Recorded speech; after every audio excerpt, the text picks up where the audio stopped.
Chapter 121, Do You Deserve to Make Me Take Off the Mask? Boom! Cao Guang didn't even have time to react, as the terrifying force poured down on him like a storm. His Suanmei pinnacle muscles and bones emitted sounds of being unable to bear the burden. The python tendons snapped, the tiger bones cracked, and a mist of blood spread in the air, whipped away by the rain. His body smashed onto the long street, his spine sliding across the ground, tearing through the puddles, turning the blue bricks on the ground to dust, creating heaps of broken bricks and smashed mud. Steaming heat spread around. It was the high temperature emitted from the friction between his back flesh and the ground. Cao Guang's head drooped down, blood and rain dripping from his hair ends. How could it be so strong? Was this the outburst after borrowing the power of the temple god? It's so strong, but this strength was supposed to belong to him, after all the years he had prepared, hosting the 1000 Buddha carving banquet, and in the end. Somehow, the power of the temple god unwittingly ended up benefiting the bull demon. Cao Guang mobilized his own divinity, but the temple god had sold him out, he couldn't rely on it at all. Thud. A dull sound, a robust and burly figure, with a back like a devil's inverted triangle and black, strong hair hanging down his waist like a cape, appeared in front of him. The constant release of the temple god divinity's hierarchical pressure seemed to freeze Cao Guang's divine foundation divinity. He couldn't mobilize it at all. Cao Guang took a deep breath, as if through the power of life's struggle, he circulated his blood, despite his sternum already being broken to pieces and signs of his internal organs being smashed. He still gritted his teeth, swallowed his blood, and launched up from the ground, trying to open his eyes wide. Crack! Lightning tore through the dim clouds, electric snakes surged as the sky roared in anger, and heavy rain fell. Visibility became extremely low. Plus, the billowing and boiling blood heat, which in the cold winter formed a thick fog, made everything immensely blurred. Bull demon! The low roar exploded from Cao Guang's throat. The fog formed by the steaming blood was instantly torn apart, the cute bull mask at that moment seemed so ghastly and demonic. Like the ox head of the underworld in charge of reaping lives. Bull demon! Cao Guang's roar lowered, he stared dumbfounded at this scene. His heart, which wanted to make one last stand, suddenly lost its urge. He looked at the figure with hair cascading like a waterfall and muscled body radiating, beneath the mask eyes dispersing golden smoke. For some reason, he lost his will to fight. He couldn't help but think of the past when he had rushed to the Golden Light Prefecture city in high spirits, but was slapped by a genius of the authentic divine sect because of a bad mood, nearly collapsing his divine foundation, a miserable fate with his bones almost entirely shattered. Bull demon, who exactly are you? Cao Guang staggered, soaked by the rain, having plotted such a grand scheme for his own promotion, sacrificing everything. But in the end, it resulted in this. An utter debacle. His heart was not at peace, unable to calmly accept, he now wanted to know, or rather, wanted to see, the face under the bull demon mask that had ruined so many of his good dealings. Who exactly was it? Could it be really that mud sticker? May I take a look? In his eyes, there was a mix of hope and curiosity. Li Che activated ascending stance, his fleshly body towering much taller. Cao Guang, after all, was a Suanmei warrior, although also robust, but seemed very insignificant in front of him. Looking down from a high position, the eyes under the bull demon mask emitted a golden smoke, coldly watching Cao Guang. The supreme calmness brought by ascending stance made him completely disregard Cao Guang. Want him to remove the mask?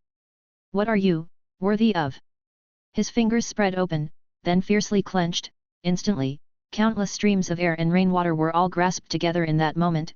The surrounding air seemed to carry a howling sound, as if compressed into a ball. Roar!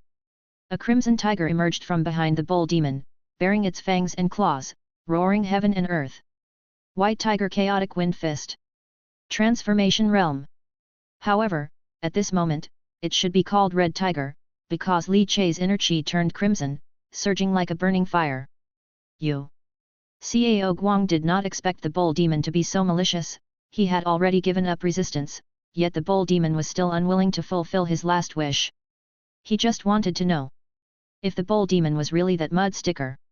Cao Guang roared, crossing his arms in front of his chest. However, a terrifying punch smashed down, an irresistible force, shattered all his flesh and crushed all his bones. With a loud bang, Cao Guang burst apart on the spot, flesh scattering, breaking into several chunks. The skin on them stained with blood, and tadpole text could still be seen wriggling. Li Chai's fingers clenched instantly, countless well-ambushed silver threads sprung from the ground, madly fluttering, looking very gentle, like spider silk dancing in the wind. But in reality, vibrating at an extremely high frequency, unleashed terrifying cutting power. Poo poo poo poo poo poo. The scattered pieces of flesh on the ground, as well as that resentful, humiliated, angry head, were instantly cut into even finer shreds. Administering the final blow, ensuring Cao Guang was dead beyond doubt. Li Chai then steadily withdrew his hand. The rain fell coldly, pitter-pattering on the ground, smashing into pieces, blending with the fresh red blood, creating circles of ripples. The temple god is somewhat craven. Just a temple god of the 10 capitals mysterious temple, understandable. Li Chai raised his hand, still having 6 temple god divinity chess pieces floating above his palm. He had used only one. Even this one could have remained unused. Chapter 122, Do you also deserve to make me take off my mask? Eliminate the root, treasury surnamed Li, 2. Because the temple god saw the 7 divine chess pieces displayed, he immediately slipped away. Li Chai estimated that the divinity of the three-eyed enraged true Lord Ling Ying temple god, if squeezed hard, could probably condense 2 more pieces. 7 to 2, so, the temple god fled. Just as Cao Guang had said. The temple god put on an act, and all the beatings were taken by him, Cao Guang. Cao Guang was beaten to death, tragically. But, he deserved it. Li Chai looked towards the direction of the city lord's mansion. No, it could no longer be called the city lord's mansion, but should be called the mysterious temple. The mysterious temple in the city. Soon, Feilei City would become a city of death. What a pity! Li Chai could not do much. The only thing he could do was to drain the temple god, preventing the swift spread of the temple god's divinity, giving the people of Feilei City some time to evacuate. Glancing over the scattered flesh on the ground, Li Chai raised his hand. 1,000 analyzing hands. Li Chai's eyes slightly brightened, deploying 1,000 analyzing hands under the ascending stance. The 2 prototypes of divine powers unexpectedly overlapped and fitted together seamlessly. He even didn't need to touch the corpse. Within the shattered remains of Cao Guang, divinity was drawn out, condensing into chess pieces. Dao fruit could be combined with another Dao fruit. Could prototypes of divine powers also merge? There's still significant room for development. Cao Guang's strength was decent, middle realm of divine foundation, but it was unfortunate that he was trapped by the temple god, coupled with the perfect restraint of the divine foundation. Otherwise, even with ascending stance, it would probably take Li Chai some time to kill Cao Guang. Middle realm of divine foundation, a total of 18 three-eyed fierce true lord divinity chess pieces, all of middle realm quality, far surpassing the quality and quantity of the initial realm of divine foundation. R.A. With a thought, all divinity chess pieces were stored into the chess Saint Dao fruit. The formidable aura on his body gradually quieted, the hair that had grown and hung down to his waist also all shrunk back, his robust body regained its slender form. Faintly feeling a swirl of blood essence, his muscles bringing a slight stiffness, as if the prickling pain after lactic acid build up, clearly the deployment of ascending stance still impacted his physical body to some extent. The temple god ran, probably back to the mysterious temple. The temple god can run, but can the temple? Li Chai laughed, finding Cao Guang's Qunkan jade among the blood-soaked ground. Now was not the time to investigate, and stored it into the Qunkan space. Looking towards the direction of the city lord's mansion mysterious temple, slumbering dragon elephant activated, his aura completely concealed, as if merging into the storm, his toes lightly touched, and he disappeared soundlessly. To completely eliminate the roots when cutting down the weeds. City lord's mansion. Seems like there was still a Cao Qing Yuan. That was Cao Guang's root. Must be eradicated. A level 3 dragon elephant Vajra allowed Li Chai's breath concealment ability to reach a new level. However, when floating in front of the city lord's mansion, he saw Li Qingshan wielding a ramhorn hammer, suppressing 2 masters in combat. Li Qingshan, wearing a cat face mask, was naturally recognized by Li Chai. As for the 2 masters continuously coughing blood under the hammer, one wearing a large nose mask, the other wearing a large eye mask. The divinity they emitted was also quite peculiar, not 7 emotions divinity but 6 desires divinity. Their physical bodies were strong, exuding a dark iron color, extremely tough, barely enduring Li Qingshan's ramhorn hammer. However, they couldn't endure many more blows. One of them had their chest smashed, revealing nearly shattered viscera, crimson with a hint of green blood splashing. Corpse God Cult. The eyes beneath Li Che's mask flickered with a dim light. Recalling the earlier desire comparing corpse's flesh of Avalokitesvara held by Cao He, a chill flashed through his eyes. Could the Corpse God Cult be targeting my XIXI? A supreme spiritual child, missed by Cao Guang, so sold to other followers of the Corpse God Cult. Li Che's mind was clear, vaguely understanding some of the reasons.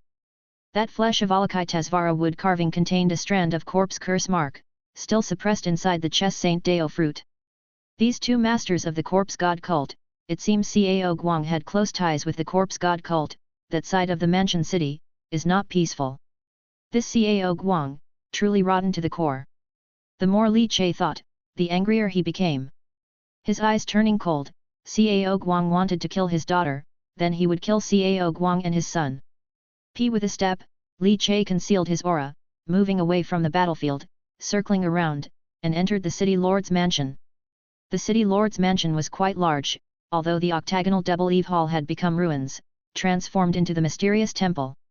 The mysterious temple was situated above it, its vine-like cracks expanding, but other buildings of the city lord's mansion still stood, though already shattered by the aftershocks. First entered into the mysterious temple. Everything was quiet, a mess, the pungent smell of blood assaulting the nostrils, causing Li Che's body to shiver slightly. This blood was all from spirit children, from thousands of infants. Many tears of parents. Despicable filth. Li Che cursed softly. Not finding Cao Qingyuan in the mysterious temple, Li Che's eyebrows furrowed slightly, then relaxed. His figure leapt onto the altar, walking up to the stained temple god wood carving. One slap landed on the shaved head of the temple god, 1,000 analyzing hands deployed, a powerful suction bursting forth.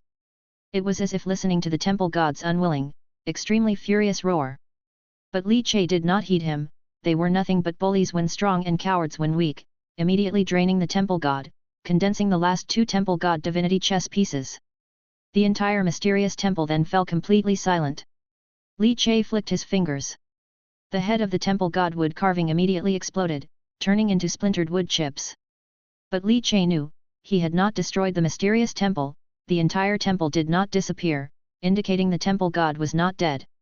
Chapter 123, Do you also deserve to make me take off my mask? Eliminate the root, treasury surnamed Li, 3. Slowly, he would recover. Li Che did not understand how to attack or destroy temples, those were professional methods mastered only by the Temple Control Bureau and the Divine Sect experts. He exhaled a mouthful of stale air. He took a deep look at the mysterious temple. It is said that the mysterious temples of the 9 luminaries and above could even form a strange K, trapping a person deeply within, where the temple god could move about as freely as if it had a real body, possessing immense strength. Fortunately, this mysterious temple had not transformed into one of the 9 luminaries' bizarre temples and had not released the strange Quebec. Otherwise, the people of Fei City would probably die in large numbers. Now, at least the people had a chance to survive. Cao Qingyuan is not here. Where did he go? Is he hiding? Under the cute bull mask, Li Che's gaze flickered slightly. In his heart, the Chess Saint Dao fruit throbbed suddenly. The next moment, the heaven and earth chessboard thunderously descended, enveloping all directions. In the eyes of Master Go Chess Saint, nothing could hide. With a tap of his toe, Li Che drifted out of the temple like a breeze and merged into the stormy winds.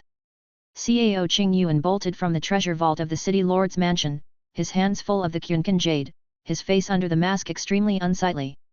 The Cao family was finished. His second uncle, Cao He, had been pulverized by Li Qingshan, and something unexpected had happened to his father, Cao Guang, while he was worshipping the temple god. What could Cao Qingyuan do? He couldn't rely on anyone, he could only gather the best treasures from the vault and prepare to flee. Go to Mansion City, to seek refuge with his mother's family. Cao Qingyuan's rise from among the 4 young masters of Flying Thunder, being the first to break through to Divine Foundation, was largely due to his mother's family in Mansion City. His mother's family was a noble family in Mansion City. Back when his father, Cao Guang, went to Mansion City to study and cultivate, it was his handsome face and decent talent that attracted his mother, leading her to marry down. Although now the relationship between his mother and his father, Cao Guang, was extremely poor, with his father almost equivalent to being disowned by his mother, what did that have to do with him, Cao Qingyuan? The child was innocent. Rustle rustle. The wind and rain poured down like pillars, lightning snakes rolled through the dark dense clouds, the occasional flashes of lightning illuminating the dim world.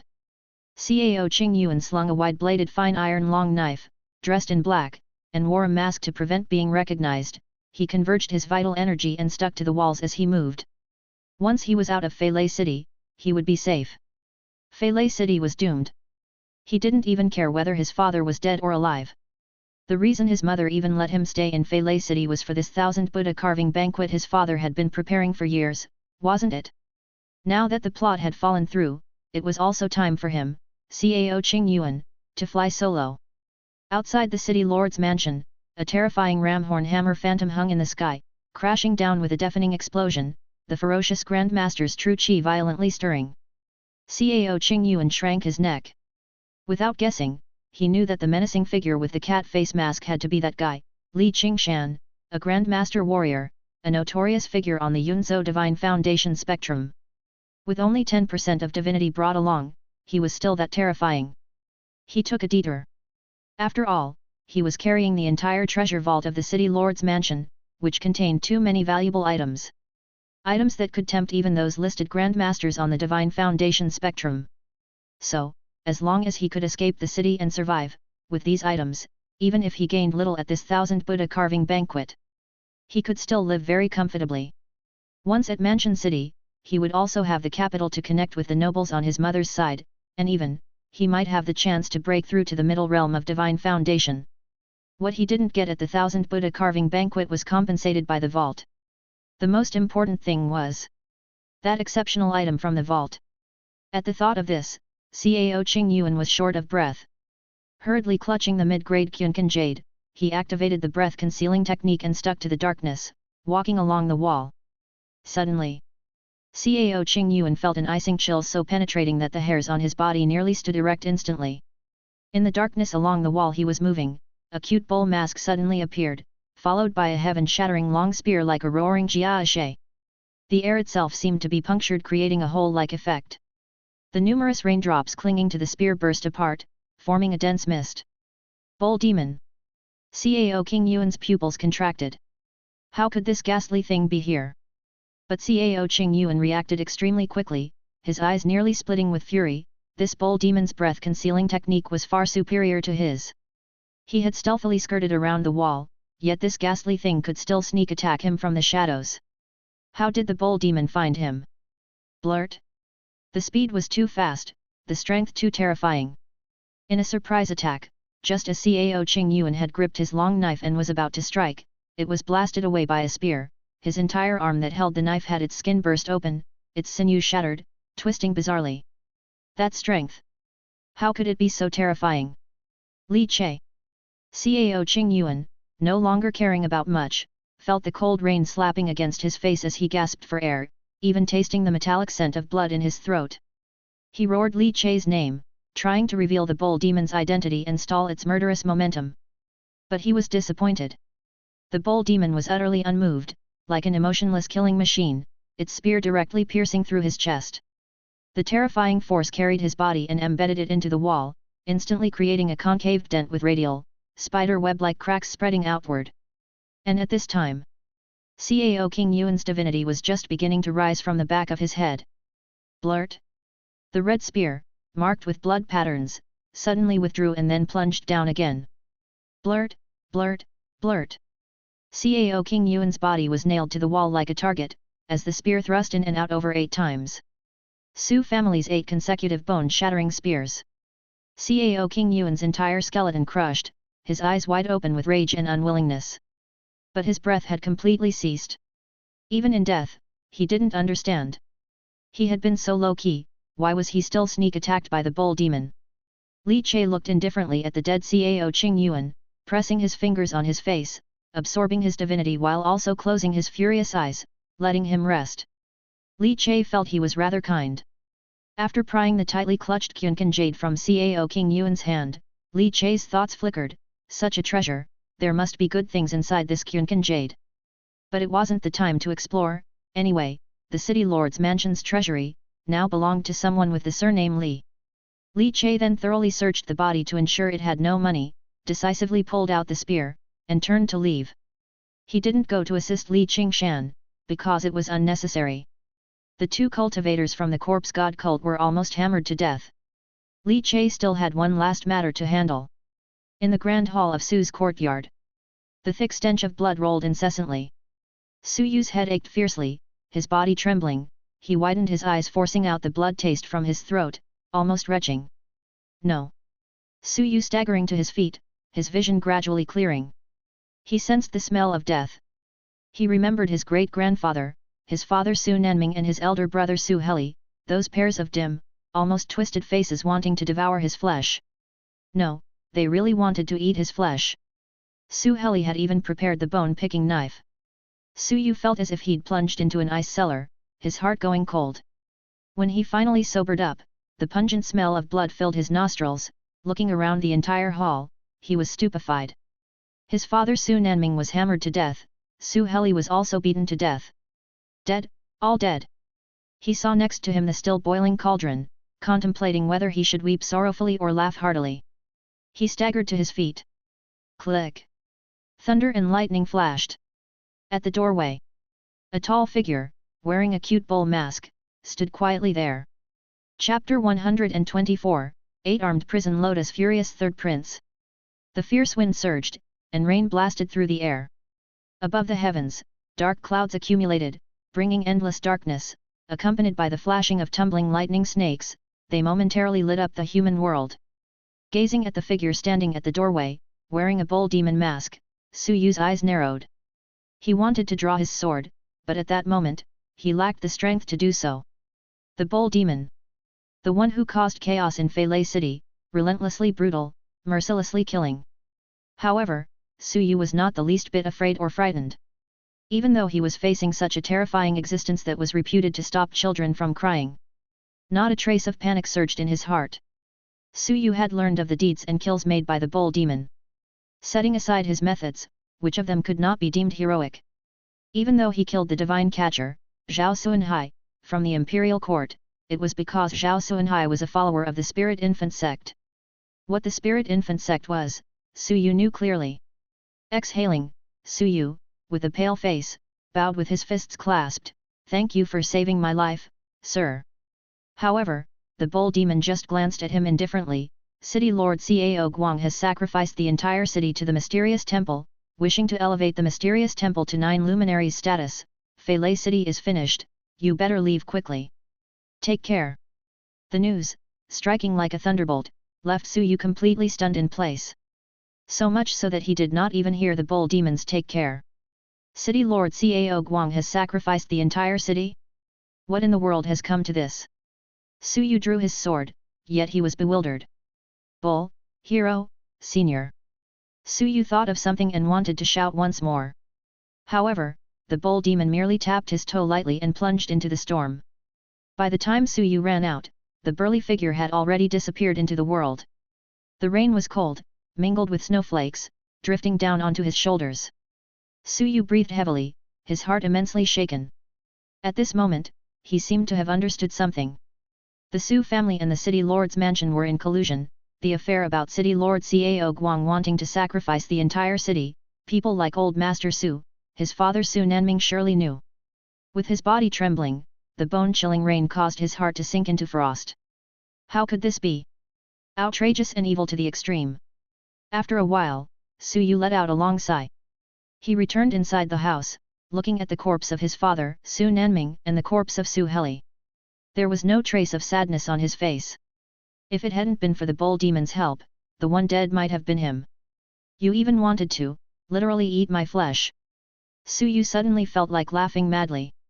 Feeling the divinity surging inside his body, constantly propelling his divinity to boil, it even vaguely made him feel like his divinity was about to solidify into a divine foundation. Is this a blessing in disguise?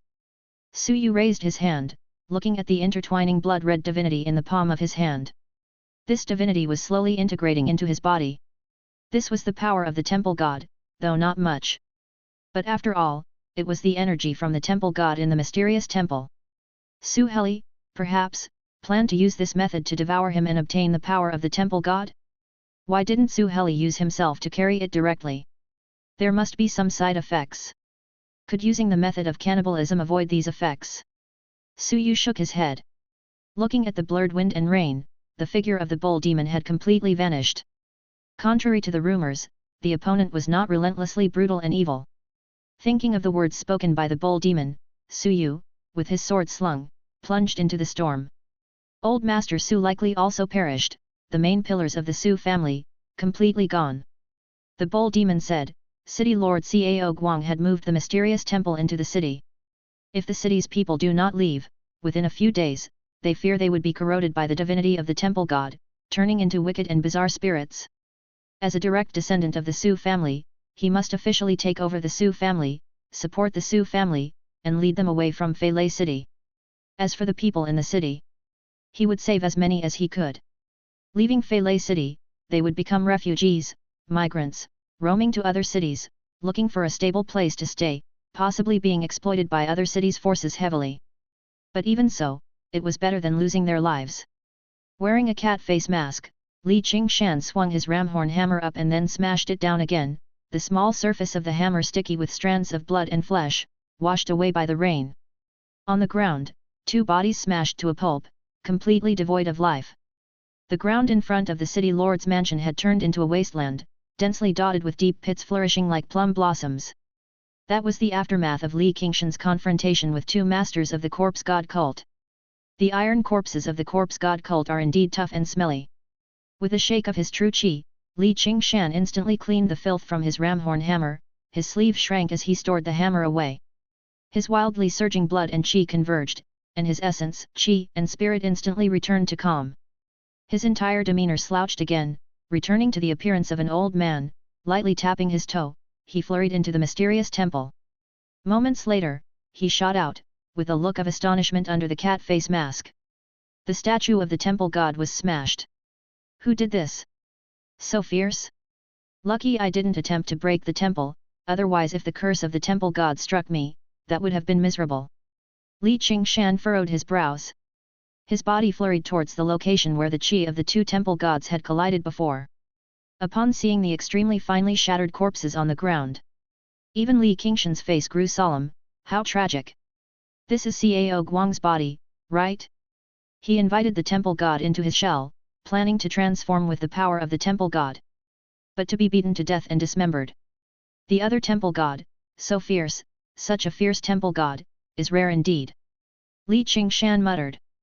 However, it's also a good thing, Cao Guang's plan shattered, the temple god fell into deep slumber, giving the people of Feilei City a chance to breathe. Chapter 125, 8-Armed Prison Lotus Furious 3rd Prince, 2. The city lord has died, and the Temple Control Bureau will know about this news soon. They'll have to send someone over. Li Qingshan stretched lazily, feeling relaxed all over. The only surprise that remained was that temple god who tore Cao Guang apart. Which high and mighty immortal is this, exactly? So brutal. Terrifying. Right, did that ox kid show up? Why haven't I seen him? Ah, forget about him. With a shimmer of his body, Li Qingshan shook off the raindrops with his true qi, bolting towards the treasure vault of the city lord's mansion like an arrow released from its bow. A moment later. Damn it, that kid must have been here already, like a bird leaving no feathers behind, clean as a whistle. Doesn't leave anything for this old man. Li Che observed Su Yu's condition from the shadows for a while. Upon confirming there were no issues, he vanished into the alleyways. With a grasp of his hand, the chess piece that serves as an anchor, marking the horses that were galloping down the snowy and rainy official road outside the city, appeared in his hand. And Li Che himself returned from Feilei City to the inside of the carriage. His blood circulated throughout his body, drying his clothes and hair. Only after removing his mask, did he finally lean back in the soft carriage seat. His tense nerves gradually relaxed, and smelling the scent of the wood piled up inside the carriage, he began to feel a bit lazy. This trip back to Feilei City had been quite successful, He had saved old Su, preventing the disaster of him being eaten by his relatives, resolved the matter of the 1000 Buddha carving banquet, and crushed the ambitions of the city lord of Feilei who wanted to sacrifice the whole city. If there were any regrets, there were indeed a few. For example, the divine catcher Zhongxiang Yang. When Li Che used the heaven and earth chessboard as Master Gao to investigate, he also checked on him. Unfortunately, he did not find him, so Li Che missed the chance to learn Zhang Xianjiang's terrifying trace of light divinity. It wasn't a big deal, though. He'd have plenty of opportunities once he reached Mansion City, and the divine sect probably had corresponding Dharma methods. Beyond this, the remaining points were all about gains. He had tested out the ascending stance, and also received generous gifts from many people. Old Master Su, Cao Guang and Cao Qing Yuan, the three divine base cultivators, their Qunkan jades must contain a lot of good stuff. Cao Qing Yuan, in particular, had rolled up everything valuable in the entire city lord's treasury. Now it all belonged to Li Che. Even with Li Che's composure, he couldn't help but get excited. Please give my worldly experience a good shake. Li Che pursed his lips and took out Cao King Yuan's Qunkan jade, something so treasured that even in death, he clutched it in his palm. A mid-grade Qunkan jade of excellent quality, finer even than the one from Cao He, the pure heart Dao fruit didn't hesitate to devour and replace the original space. Lifting his hand, he tore open the space like unzipping a zipper. Li Che's divine sense moved, falling into it. There were about a dozen gold bars, a pile of gold leaves, a stack of silver ingots, and beyond that, silver notes, house deeds, land deeds, and more. Darn, was this the financial revenue of the entire Feilei city? It even seemed a bit richer than the Yang family who had been cultivating their wealth for many years, even after Cao Guang had spent a huge sum of money hiring many wood carvers. These were just money and material property, things extraneous to oneself. Along with what he had originally acquired, it was enough to allow his family to live luxuriously in Mansion City. Li Che continued to inventory, and suddenly, his gaze was captured. Li Che's spirit stirred, and the next moment, a yellow stump half the size of a person thudded down in the carriage. Creak, creak. The sensation of heaviness was such that even the carriage seemed to emit groans of being overburdened, as if on the verge of collapsing. The carriage slowed down abruptly. Li Che quickly returned the wood stump to the Qunkan space. Well. Spiritual wood, et. 7th grade spiritual wood. Li Che breathed rapidly, his eyes shining. The main thing was, such a huge piece of 7th grade spiritual wood. Its value was immeasurable. Just by touching it with his hand, he had already determined the information about this spiritual wood through 1,000 analyzing hands. Spiritual wood, 7th rank lower grade dragon tooth boxwood. Origin, yellow tough spiritual wood, hard as fine steel, with a texture like dragon teeth, tough and dense material, even grain, difficult to process, handle with caution. Wow! Dragon tooth boxwood. A wood so hard it even surpasses fine iron. Li Che was amazed internally. The city lord's mansion actually had such a treasure. The price of this single chunk of spiritual wood might, in fact, exceed the entire financial income of the city lord's mansion. Where did Cao Guang get such a good thing from? 7th grade spiritual wood. Not every wood carving master can handle it. Ordinary carving knives probably can't even make a mark, let alone carve. Probably needs a divine weapon grade carving knife, right? Li Che took a deep breath. This wood stump was likely what Cao Qing Yuan coveted so much. Taken to Mansion City, its value would be too great.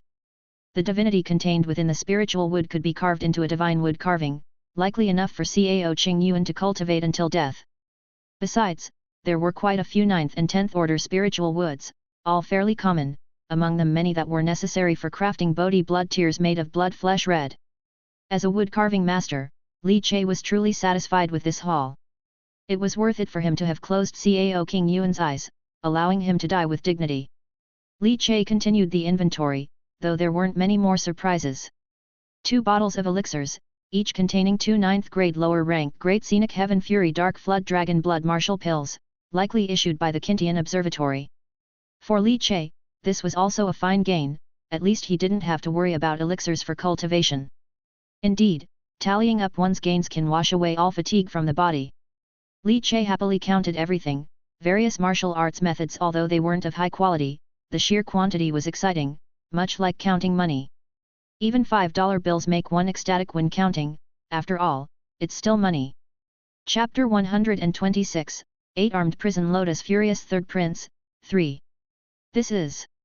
Suddenly, a golden hide booklet appeared in Li Che's hands. Great Scenery Temple Top-Tier Prison Lotus Meridian Divine Pulse Technique. The smile at the corners of Li Che's lips couldn't be contained any longer. Mysterious Vein Method, Divine Vein Method. Now I've gathered them all. Putting away the booklet, Li Che's mind stirred, and once more a treasure was expelled from the Kyunkan space. 8 Extremes Lower Grade Divine Weapon, Mystic Thunder Jia Wrath Bow.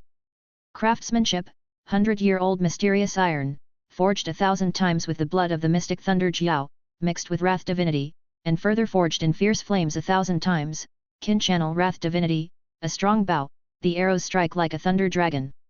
In charge, Wrathful Divine Method, Primary God Base Realm and above. An 8 Extremes Divine Weapon? As expected of a city lord, the foundation is indeed profound, backed by the Imperial Court, it really is different, Li Che exclaimed admiringly. His Lu Blood Shock Spear was only at the 9 Luminaries superior grade, yet Cao Guang actually treasured a divine weapon of the 8 Extremes level. Then why didn't he use the divine weapon before? Oh. He didn't have the chance to use it, he was killed too soon, he replied. Li Che clenched the pitch-black Mystic Thunder Jia Wrath Bow, and faint electric arcs seemed to flit across it, as if drawing on the divinity within the inner scene of the energy center. Archery.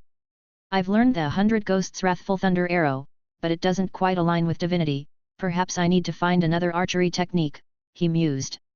Thinking to himself, Li Che put away the great bow. He continued taking inventory, counting the Kyunkan jades of both Old Master Su and Cao Qing Yuan, though not finding much of note. Cao Qing Yuan, though a god base, didn't have much pocket money, making him one of the poorest god bases Li Che had ever seen. However, Li Che did find a pile of letters in his Kyunkan jade. Glancing briefly at them, his expression grew more serious the more he read. Golden Light Prefecture. Qin family. Gold Split Gate. Cao Qing Yuan actually had a mother living in Mansion City? And she's a lady from a Mansion City noble family. Gold Split Gate? Apart from the Divine Sect branch, are there other sect influences in Mansion City? Li Che's heart trembled slightly as he carefully examined the letters. The letters were mostly from Cao Qing Yuan's mother, with some written by Cao Qing Yuan that he never sent. Having read them once, he noticed that his words were filled with concern. Will I have trouble if Cao Qing Yuan's mother comes looking for me since I killed him? However, Cao Qing Yuan was killed by the bull demon, it has nothing to do with me, Li Che. Li Che sighed, put away the letters, and continued the inventory. Old Master Su was wealthier in comparison, roughly on par with Old Deng of the Yang family, though without any divine weapons. He did have a few bottles of Python blood martial pills, a total of over 30 pills, which was a considerable amount. 9 Luminaries Suansi Flow Sword Divine Foundation Method, Suansi Sword Control Technique, Thoughtful Willow Wood Body. Li Che's eyes shone brightly as he looked at the 3 tomes of techniques. The much-anticipated Thought Divinity Divine Foundation Method had finally come into his possession. After the Wrathful Divine Foundation and the Shocking Divine Foundation, he could now forge another type of divine base. 4 great families of Flying Thunder and family and their clan fled, the 100 Turns of Worried Dreams Divine Foundation Method ran off, but I don't have the SI family's Divine Foundation Method, he suddenly remembered. It seems that to complete the 7 Emotions Divine Base, there's still a long way to go. No worries, cheer up, there are many large and small noble families in Mansion City, Li Che encouraged the bull demon. After counting his gains, Li Che picked up a piece of wood and began to carve with a carving knife, allowing his mind, excited by his considerable haul, to settle. The days that followed became much more stable. Since he joined a caravan for the journey, Qian He, as the escort leader, was very responsible, and also had some reputation on the roads he dealt with, ensuring a safer journey than most wild routes. The journey was monotonous and dull. Li Che didn't mind, as he had too much to keep himself occupied. After all, he had absorbed too many divine chess pieces from this sweep, the divinities of both Cao Guang and Cao Qing Yuan, both Wrath Divinity, with his 3-eyed Fury True Lord Divine Foundation at a high rank, he devoured them to solidify and grow. Besides, Li Che was also studying the mysterious vein method from the official sources of Great Scenery.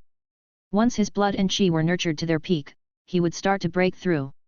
Every day, he practiced divinity in the carriage and trained in martial arts off the carriage, training with both Xixi and Zhongye to strengthen their physiques. During this period, Zhongye's martial arts training had already achieved great success in skin refinement. Her talents in martial arts were not lacking, and Li Che estimated that she might reach skin refinement completion and begin sinew transforming even before reaching Mansion City. Xixi, the girl, seemed never to tire of it, always curious about new things every day. Qianhe, the escort leader, and many others in the caravan got along very well with Xixi, fond of this lively and adorable child. Golden Light Prefecture is located in Yun Province, which governs 4 prefectures. The authentic Qianyuan divine sect is stationed in Lingnan Circuit, and Golden Light Prefecture is governed by a divine sect branch, he explained. There are many powers in Golden Light Prefecture, but the most renowned are the 5 great divine minister families and the 5 major prefecture city sects. The campfire flickered, sending flames soaring. During a break from the march, everyone gathered around the fire to chat. Qianhe, a local of Mansion City, sipped his wine while recounting the situation in the city. May I ask, escort leader Qian, which are the 5 great families? Old Chen toasted Qianhe and asked. Li Che, holding Xixi, listened intently. Qin, Shangguan, Hai, Gongyang and Gongyang are the 5 great divine minister families of Golden Light Prefecture City, each with a diviner ancestor at the helm, whose ancestors held high and powerful positions in the authentic Qianyuan divine sect. They are not to be underestimated. As for the 5 sects, they are also closely related to these 5 noblemen. Chapter 127, 8-Armed Prison Lotus Furious Third Prince, 4. Qianhe greatly enjoyed drinking wine and eating large chunks of meat while talking. Li Che rubbed Xixi's head, his eyes narrowing. Escort leader Qian, isn't Golden Light Prefecture governed by a branch of the Qianyuan divine sect? How come there are other sect powers involved? Ha ha ha, Master Li, many people have asked this question. It's true that the divine sect branch is powerful, but the authentic divine sect is located in Lingnan Circuit, which is the main area controlled by the divine sect. The branches that are set up in the various prefectures are more for show. A prefecture is not a small place. How could a divine sect branch possibly take it all? Therefore, they parcel out some areas to allow other powers to have a stake, ensuring a win-win situation that fosters harmony. Moreover, these sects are backed by the imperial court, which aids in balancing the power of the divine sect.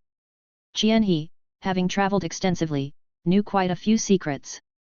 During the journey, as Li Che chatted, he began to have a large impression of Golden Light Prefecture. It was not solely dominated by the branch sect. The Qin family, Gold Split Gate, and the Corpse God cult. Especially the Corpse God cult. Li Che exhaled. For his family, Golden Light Prefecture was not very safe. The carriage bumped continuously, but as they got closer to Mansion City, the roads became smoother. On the official road, the number of carriages also increased. Occasionally, they could even see several merchant convoys meeting each other. Inside the carriage, Li Che sat quietly with his eyes closed, his blood energy billowing out from his body, forming a layer of flowing clothing, while his body felt like a furnace, finalizing the last bit of efficacy from the angry Xianjiao blood martial pill from Grand Prospect Heavenly Observatory. Boom! When the medicinal power was completely refined, the mysterious vein method operated, and blood surged through the body's vessels, forming a network of channels more complex than the minor circulatory cycle of qi vessels. Li Che suddenly opened his eyes, his elastic shirt suddenly bulging like a sphere filled with air. Countless blood energies billowed out, and what was originally attached to his body like clothing now blossomed like lotus petals. Prison Lotus Mystic Veins. He exhaled a breath of turbid air.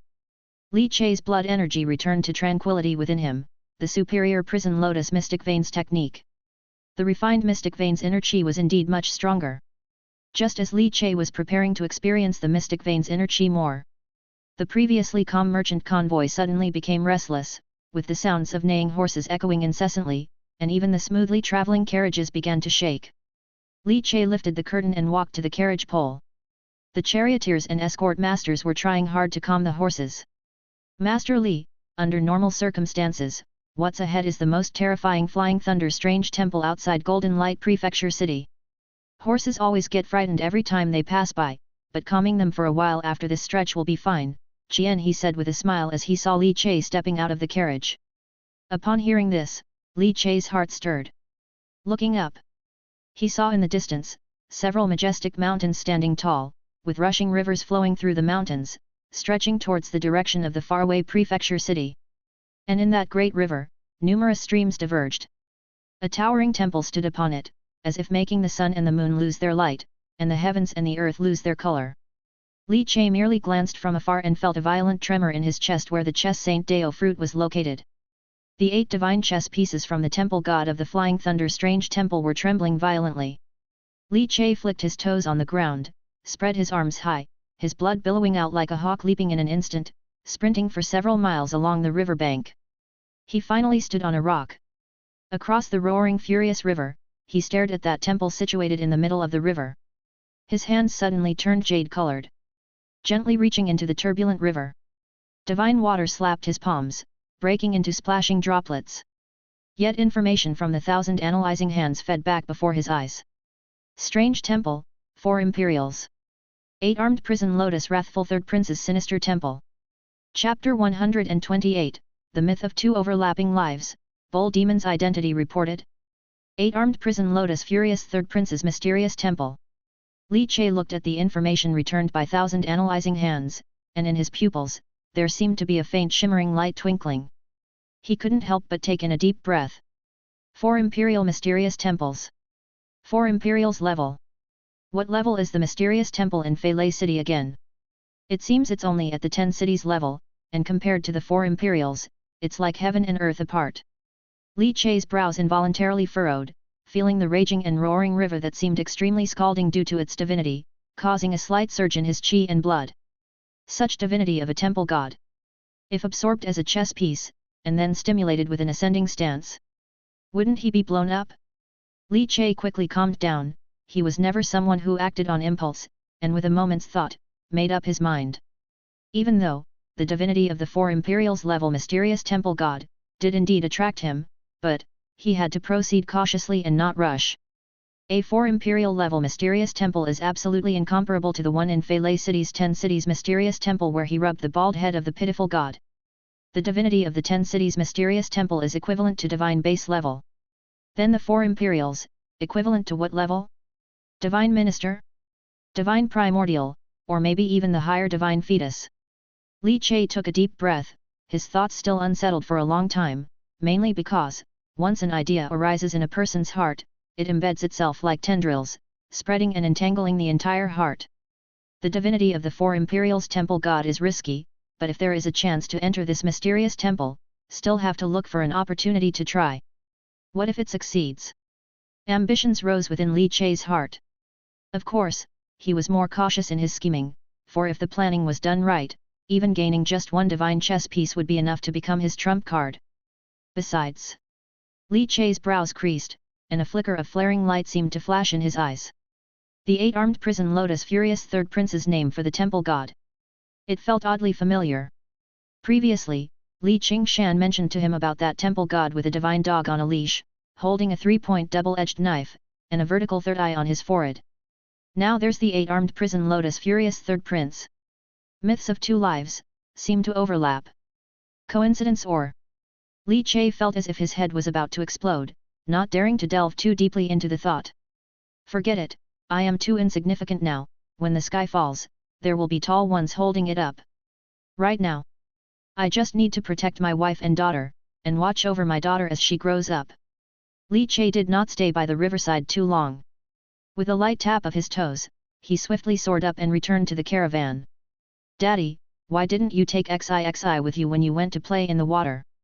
XIXI poked her head out from Zhang Ye's embrace, her small mouth pouted, visibly unhappy. Li Chai ruffled her head.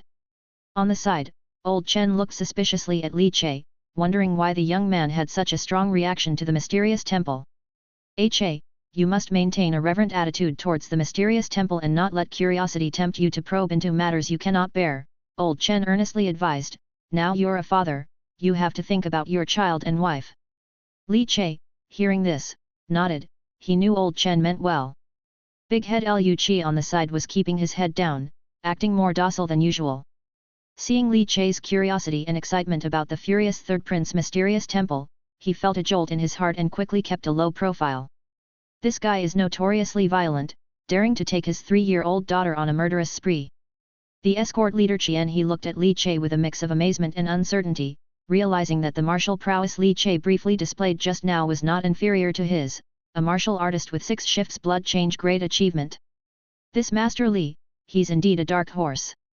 But it's also normal, after all, being a wood-carving master, having some background is expected. Escort leader Qian, about that mysterious temple. Ah, that one. The most frightening mysterious temple around Golden Light Prefecture, a 4 imperial level, and it's an undefeated mysterious temple which is said to be over 500 years old. Divine Sect Branch and the Imperial Court's Temple Control Bureau, even the Kintian Observatory have dispatched strong individuals to be stationed at Golden Light Prefecture, for the sake of monitoring this mysterious temple at all times, preventing the temple god from mutating and causing disaster across miles. Qian He was very familiar with the situation of this mysterious temple. Mainly because every time outsiders come to Golden Light Prefecture, they would ask about it, and answering them often had become a muscle memory. It's normal for Master Li to be curious. 4 imperial mysterious temples are something outsiders rarely have a chance to see in their lifetime. Qian He smiled. However, he then became serious. Master Li, curiosity is fine, but don't get too close. The temple god's divinity possesses a strong infectious and seductive power. Once your spirit is drawn in and you enter the strange K, you could lose more than half your life. Luckily, the third prince's mysterious temple is located at the treacherous center of 9 Dragons River, and ordinary people cannot get close.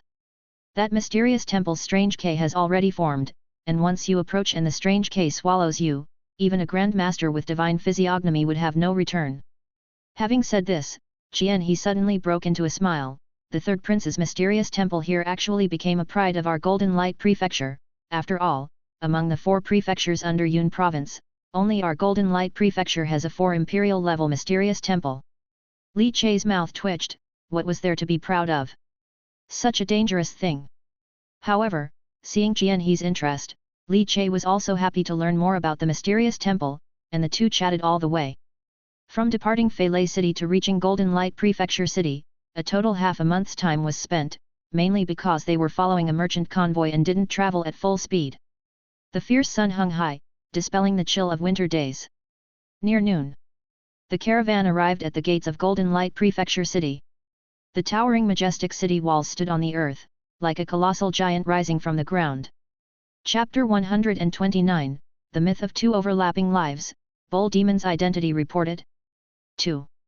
The 9 Dragons River surged ceaselessly, splitting into a tributary that flowed through Golden Light Prefecture City, acting like a long knife dividing the city into 2. In the sunlight, the river's tributary did not appear turbulent, gleaming with ripples that looked like a scattering of crushed gold. Gazing into the distance, one could see large ships dotting the waters, raising their sails to race across. It was rumored that this calm and gentle offshoot of the great river was excavated by a legendary prefecture master of the Golden Light Prefecture in the past, redirecting the river into the city and carving out a convenient waterway for the prefecture's transport. This act didn't just change the water transport and people's livelihood in Golden Light Prefecture. It also brought a significant improvement to the divine cultivators by diluting the divinity from the 9 Dragons River and transporting it into the Golden Light Prefecture City. With the evaporation of the moisture, the dilute divinity merged into the air, enhancing the concentration of divinity and creating an ideal cultivation paradise for divine cultivators. The city walls of Golden Light Prefecture City were extremely broad. Standing at the city gate and looking around, the ends of the walls were indistinct and stretched further than the eye could see. Encircled by the city's walls, a green peak rose from within the city, much like the enclosing wall outside the Fukan, encircling this mountainous green peak within. Wow! Daddy, it's so big! XIXI stuck her head out of the carriage, blinking her large eyes in amazement and shouting in surprise. It was not just XIXI who was impressed. Even Li Che felt a slight shock in his heart, given the impact of the ancient city's towering walls was strong indeed. Far different from what Feilei City could compare with. After paying the entrance fee, the convoy entered the outer city of the prefecture. Although it was called the outer city, in reality, it was much more spacious than Feilei City's inner city, with wide cobblestone boulevards that could accommodate 10 carriages abreast, and shops lined up on both sides displaying an array of products in dazzling variety. Li Che felt as if he had suddenly arrived in a prosperous era from a time of disorder at the end of the year. But he knew this was just an illusion. Cities like Fei City were far too common. Just a bit of strange shock from the release of mysterious temple could easily cause the upheaval of a city. Even a slight nefarious idea from some of those in power in the city could lead to the misery of the people. Within Yun province, there were only 4 mansion cities. Moreover, beneath the facade of any bustling city, there would always be unknown filth and festering issues. This was just an initial contact. He was very enthusiastic, perhaps because Li Che was a wood-carving master, and his attitude was extraordinarily eager. Upon entering the prefecture, he even found an inn for Li Che and his group. The standard of the inn was not high, but as a temporary resting place, it was fine. Li Che wasn't picky, although he was now very wealthy, his assets comparable to those of a great noble family. Escort leader Qian, could you do me a small favor? We are unfamiliar with the prefecture, and since it's our first time here, we plan to settle down. So, I'd like to ask escort leader Qian to help us find a place to live, Li Che said, handing a 10-tael silver ingot to Qian Baiatu. Master Li, you're too polite. Leave it to me, old Qian. He laughed heartily, unembarrassed as he took the money and left after giving a bow. After settling into the inn, old Chen couldn't sit still. I'm going out for a stroll to inquire about the Divine Sect Branch's sect assessment for Little Stinky Xi. The sect assessment is still 2 to 3 months away. What's the rush? Li Che, holding XI, said with a smile. I'm going to find out if there are any competitors for XI. This is important. Although Master Qing Shan assured that XI's supreme spiritual child talent can get into the branch sect, once you're in, there are levels like the outer sect, inner sect, and I heard there's even the core true succession. My little stinky Xi must enter as a true successor. Discover hidden tales it. Old Chen hung a liquor gourd on his waist, grinning as he gave a thumbs up. Li Che couldn't argue with him and let him go. Time, much like sand slipping through one's fingers, flowed through the gaps. A month went by in a blink. Golden Light Prefecture City. Outer City, Listening Flowers Lane. A small courtyard with 3 entrances. As the cold winter passed, the early spring chill still cut to the bone, freezing people even through their thick clothes. Seated quietly under the peach tree in the center of the courtyard, Li Che, dressed in a blackish tight garment, allowed the piercing wind of early spring to hit his body. Slowly opening his eyes, his body faintly emitted a steaming heat, as if the temperature in the entire small courtyard had risen. His eyes flickered with passing light. Name, Li Che. Bonds, Li Nuangzai, daughter. Dao fruit, immortal artisan, LV3, 48%, dragon elephant Vajra, LV3, 13%, pure heart, LV2, 18%, chess saint, LV2, 3%. Prototype of divine powers, immortal worker, 1000 analyzing hands, dragon elephant Vajra ascend. The overall transformation of his Dao fruit was not insignificant.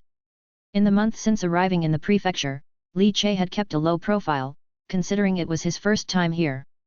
Therefore, he spent most of his time practicing cultivation, carving wooden sculptures, creating mechanisms, and improving firepower, all within the yard he had purchased. With his refinement of the single wood raven, employing costly spiritual wood and introducing divinity, the power had increased by a significant margin, now capable of killing a cultivation as river-like cultivator with a single shot. A primary god base realm cultivator could be destroyed with at most 5 shots. Of course, due to the high cost of materials for the improved spirit wood raven, the number of pieces he could produce was limited. Li Che had made a total of 600 shots. Besides, progress on Nemo Immortal Artisan Barrett continued. He had utilized that piece of 7th grade spiritual wood, dragon tooth boxwood, to create the body of the mechanism, combining Bodhi blood tears and the spirit wood raven to bring out piercing power. Li Che tentatively named it Generation 1 of Southward Immortal Craft Bodhi Barrett. Chapter 130, The Myth of 2 Overlapping Lives, Bull Demon's Identity Reported. 3. The completion of Generation 1 Bodhi Barrett allowed the Immortal Craft Dao fruit to directly reach 48% maturity, stepping closer to LV4. However, Li Che already felt the difficulties in improving and grew increasingly eager for the complete records of the Tang family mechanism. After leveling up the Dragon Elephant Vajra to LV3, the progress also slowed down. Even breaking through the mysterious vein barely improved the progress by 10%. To break through to LV4, merely stepping into the divine vein might not be enough. Perhaps he has to try achieving the status of a Qi Blood Grandmaster to have a chance. The pure heart and chest Saint Deo fruits, due to not killing much recently and not absorbing divinity, didn't improve much. The chest Saint Deo fruit, after the 1000 Buddha carving banquet, because it absorbed too many divine chess pieces, broke into LV2. Li Che studied it and found that he could refine divine chess pieces even faster now. In just one short month, his three-eyed fierce true Lord Divine Foundation had completely solidified the divinity of Cao Guang and Cao Qing Yuan, finishing the solidifying wheel process, stabilizing the divinity, and no longer worrying about it dispersing. A gentle breeze stirred, rustling the leaves. In the courtyard, XIXI was playing with Old Chen on a twist car, both young and old enjoying themselves greatly. Old Chen had always thought the twist car was rather dull, he was too old to play with such a childish toy, but since he had come to Mansion City, he found himself stepping into a new world the moment he sat on the twist car during his idle times.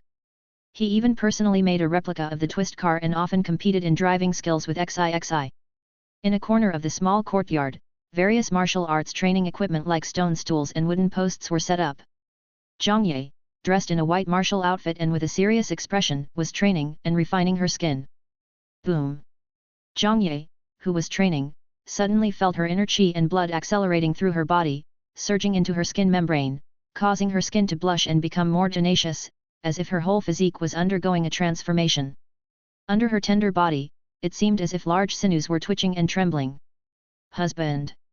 I have started the sinew transforming process. Zhang Ye, panting heavily, her dark eyes suddenly brightening, cheered jubilantly. Li Che opened his eyes and came over to Zhang Ye, raised his hand to touch, and a smile appeared in his eyes as he approvingly nodded his head.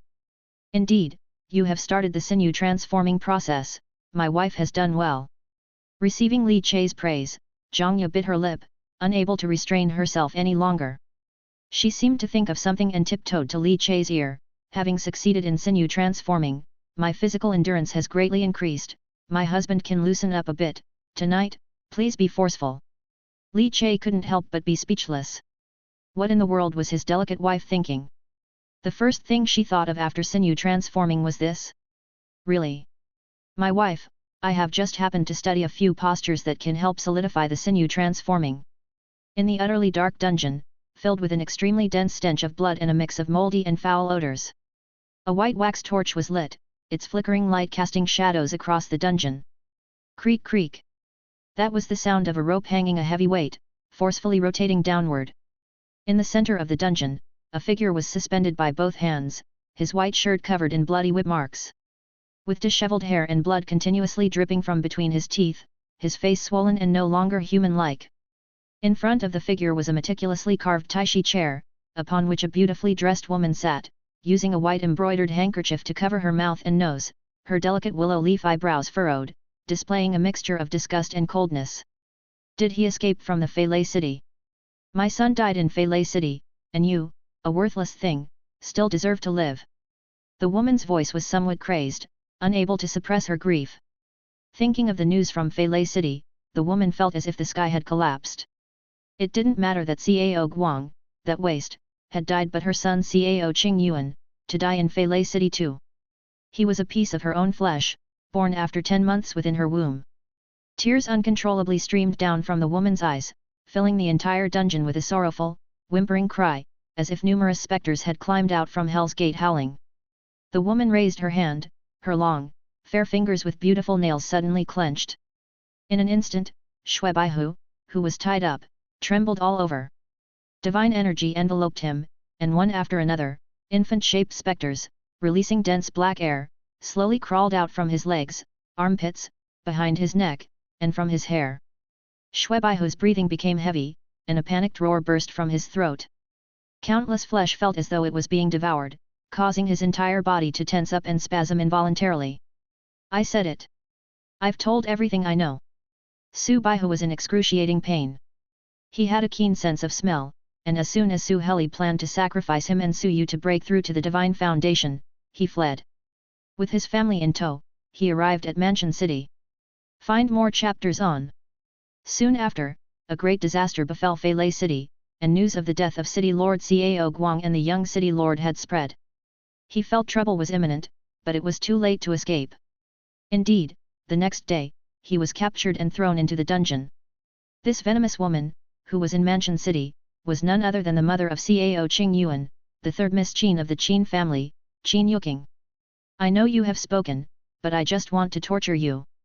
My son is dead, why should you get to escape and live comfortably? I am not happy at all. The woman said in a frenzied manner, her fingers tightening.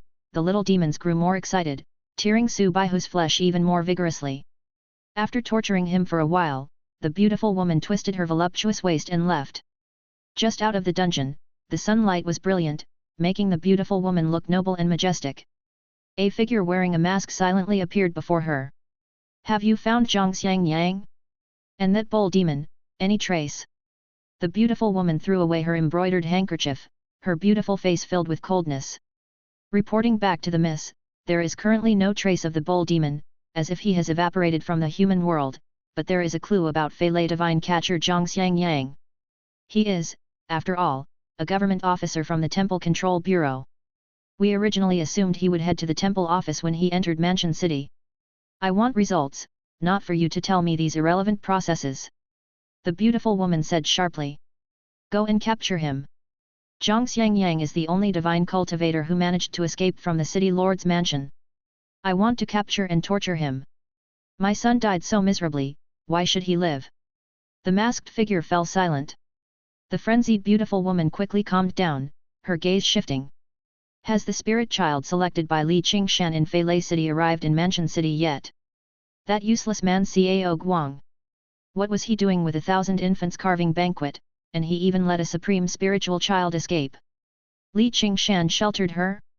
Before Li Qingshan went, why did Cao Guang miss that spirit baby? Killing intent flashed sharply in the eyes of the beautiful woman, Qin Yuking.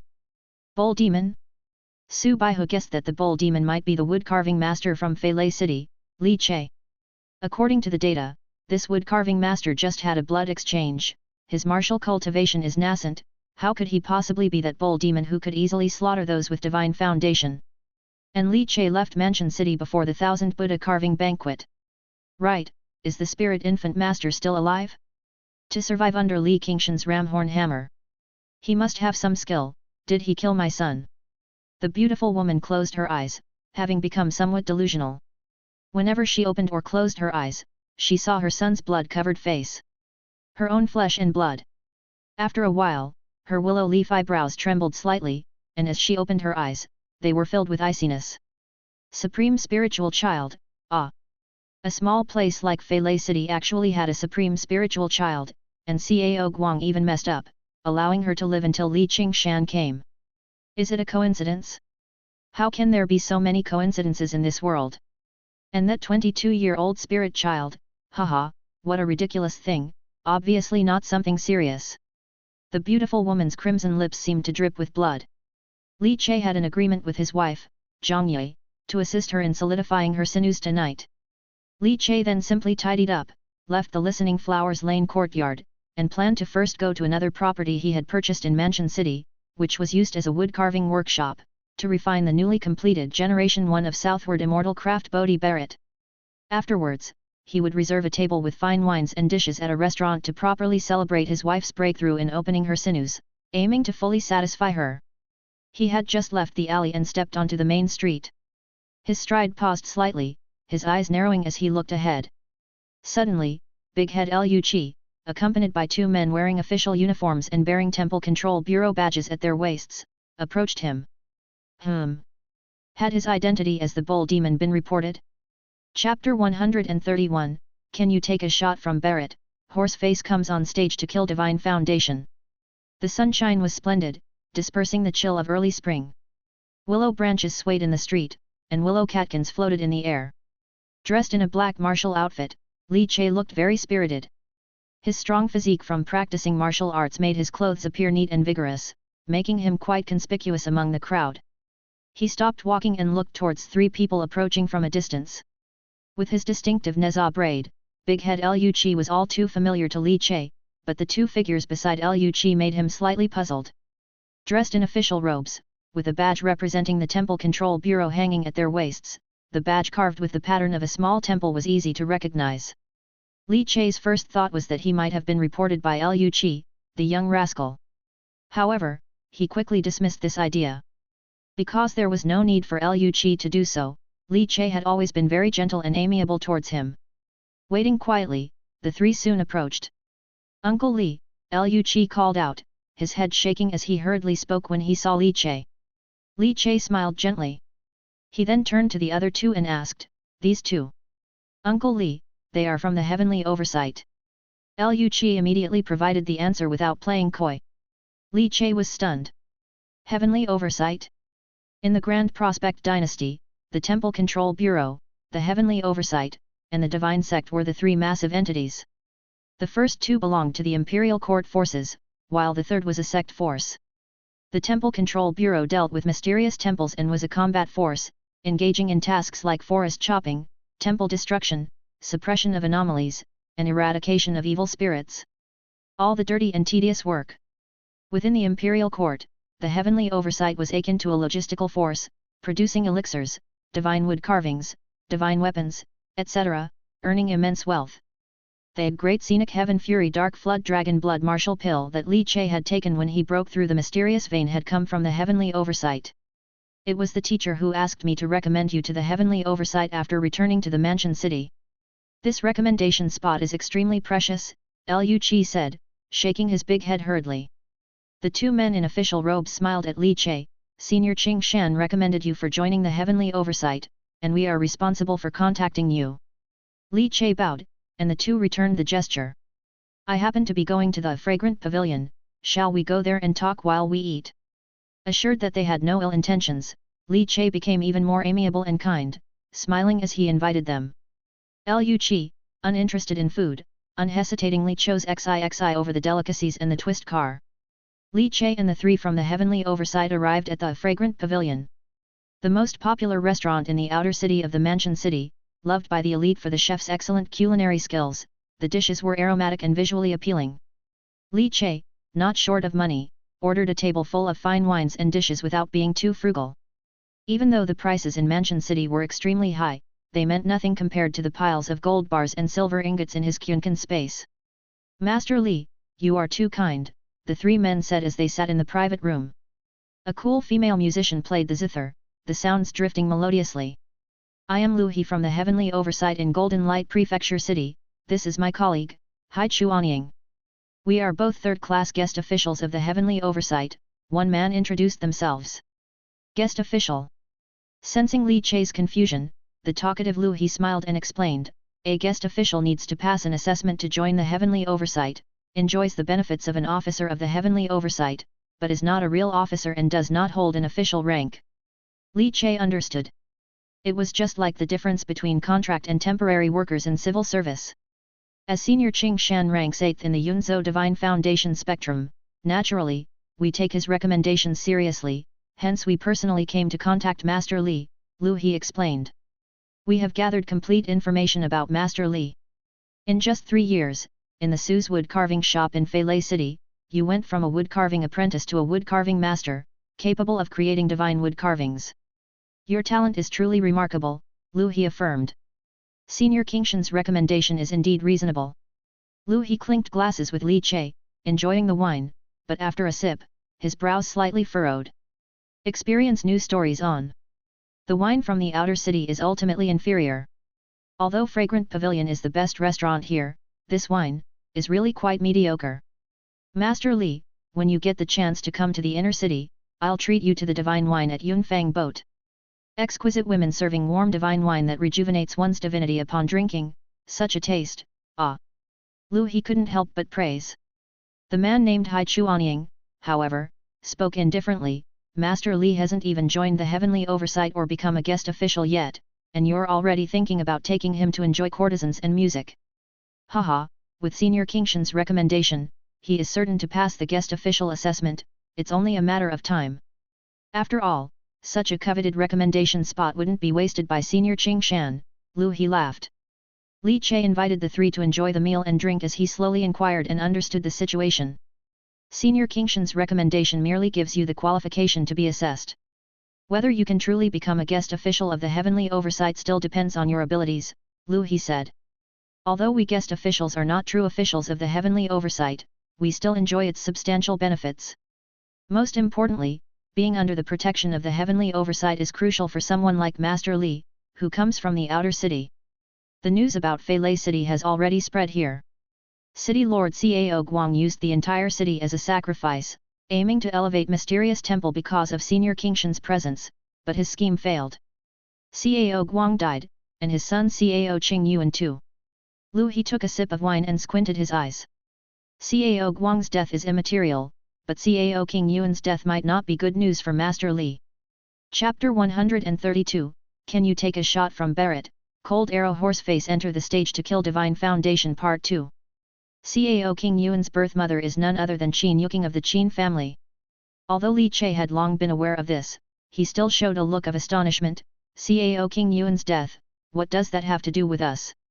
Lu He swept a glance around, then looked at Hai Chuanying. Brother Hai, you might as well tell it. Hai Chuanying snorted with laughter. You're still afraid of getting involved. This woman Qin Yuqing, the third daughter of the patriarch of the Qin family and also the core true successor of Gold Split Gate, appears gentle and accommodating on the surface, but in reality, she has an extremely vicious heart, likes to strike in the dark, and even more so, to torment people, known as the jade-faced poisonous Rakshasa. Perhaps it's due to the influence of the Divine Foundation prison rage Ghost King she cultivates. But this woman's viciousness is notorious. She's also the Qin family's hidden enforcer when dealing with issues. Her son died in Fei Lei City, she will surely take her anger out on those from Fei Lei City, Hai Chuanying said gravely. This may also be why Master Qing Shan recommended Master Li in the first place. Upon hearing these words, Li Che fell silent. My daughter and I came for the Divine Sect branch examination, does she really dare to mess with us? Li Che furrowed his brows. Hai Chuanying, however, began to laugh, looking at Li Che strangely. The examination hasn't started yet, you haven't joined the Divine Sect, right? It's all premature. When it comes to rules, these people play them well. Although the Divine Sect is strong, the 5 great clans of the Mansion City, as well as those 5 great sects, have been entrenched here for hundreds of years, they are all at the level of local tyrants. Li Che understood. He then chatted with the two about the specifics and situation of the Heavenly Oversight Guest Official Assessment. After a full meal, he said goodbye to Lu He and Hai Chuanying. He ordered a table of dishes and had the waiter from Fragrant Pavilion send it to his residence in Listening Flowers Lane. Li Che then went to another courtyard he had in Golden Light Prefecture City. The courtyard was piled full with wood, the rich fragrance of timber wafting through the air. Sitting on a wooden chair, Li Che's fingertips emitted light, tearing open the air, taking hold of a big object with a grab of his 5 fingers. It was the mechanism Generation 1 Nemo Immortal Craftsman Bodhi Barrett that Li Che had finished developing and making. Made from 7th rank spiritual wood dragon tooth boxwood, it took the ruin of several carving knives to be sculpted.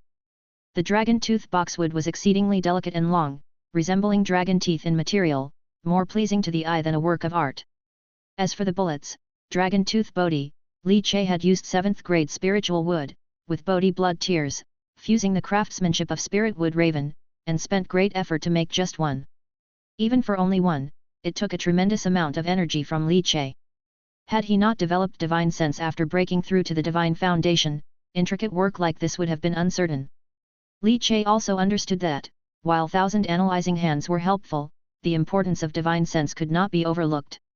With patience, he polished the smooth barrel of the dragon tooth boxwood, maintaining silence, his eyes gloomy. After a long while, he sighed deeply. In this world, I'm walking on thin ice. But this world, it's too dangerous. I want to peacefully watch my daughter grow up, but there's always someone who won't allow it, wanting to break the ice beneath my feet, to let me fall into an icy pit. Li Che looked up, the spring breeze caressed his face, cold as ice to the bone. Such was the case in Fei Lei City, and likewise in Mansion City. Without any background, survival in this world is too difficult. Like today, if not for the face given by Li Qingshan, those 2 third-class guest officials from Kintian Observatory probably wouldn't have spared him a second glance. After all, I'm still not strong enough. Li Che stood up, his hand grabbed hold of the dragon tooth boxwood barrel and another hand picked up the rest of the components, slowly assembling them together. Sounds akin to the friction of metal, yet as if the most beautiful symphony amidst heaven and earth. Click, click. Once fully assembled, Li Che held it up with both hands. He didn't make a scope, because he didn't need one. If he really made a scope, it would be somewhat disrespectful to Master Go Chess Saint. The Qin family. Qin Yuking, et. The mud pill in Li Chei's brow trembled, divine sense surged wildly, the gun body made from dragon tooth boxwood was instantly activated, shimmering with patterns, divinity slowly flowing into it. A terrifying and dangerous aura emanated from the mechanism. The wind, swirling violently, the currents raging, causing wood shavings in the workshop's small courtyard to wildly fly about. Qin Yuking, the core true successor of Gold Split Gate. I wonder, can she withstand a dragon tooth Bodhi bullet? But I only have one shot. Li Chei exhaled slowly, focusing intensely as he continued to polish the dragon tooth Bodhi, ensuring precision, to guarantee that nothing unexpected would occur in the first shot of sniping. To achieve a perfect, soul-piercing single shot. You, Qin Yuking, are ruthless and vicious, jade-faced poisonous Rakshasa, but I, Li Chei, will confront you with nothing but fervor, honorably, to snipe you dead. In the small courtyard, Li Chei's breath turned to thunder, his blood pounding. Being targeted by such a venomous woman, one could hardly sleep peacefully. Especially with XIXI still so young and adorable, such a tiny girl. If she were to fall into the hands of that venomous woman and suffer inhumane torture, Li Chei as a father couldn't bear the thought, the very idea twisted his internal organs in agony. I must snipe her dead. Stay connected through. I must accelerate the advancement in my cultivation, ultimately I'm too weak, aiming to cultivate the divine vein as soon as possible. Master Qing Shan said there are exclusive secret elixirs within the divine sect, a pity I can't access them without joining, so I'll have to see what good elixirs the Kintian Observatory has. Additionally, the preparation for the guest elder assessment at Kintian Observatory. I must get ready for that, too. Master Qing Shan must have foreseen that Mansion City would be unstable, hence the recommendation. I cannot let down his expectations, the tiger's skin of Kintian Observatory is indeed good. Li Chei, in the small courtyard, laid out his future cultivation plan. Chapter 133, Can You Take a Shot from Barrett? Horseface comes on stage to kill Divine Foundation. The moonlight climbed up into the sky. Li Chei had just finished his cultivation practice in the small courtyard. His surging vitality, like a blooming prison lotus, slowly spiraled and converged within his body. Li Chei opened his eyes, as if a flash of lightning sparked and flickered in the dark courtyard. After reaching the mysterious vein stage, the speed of improvement in his qi and blood martial path had not decreased much, mainly because after Li Chei's Dragon Elephant Vajra reached LV3, his cross-training talent had seen great enhancement.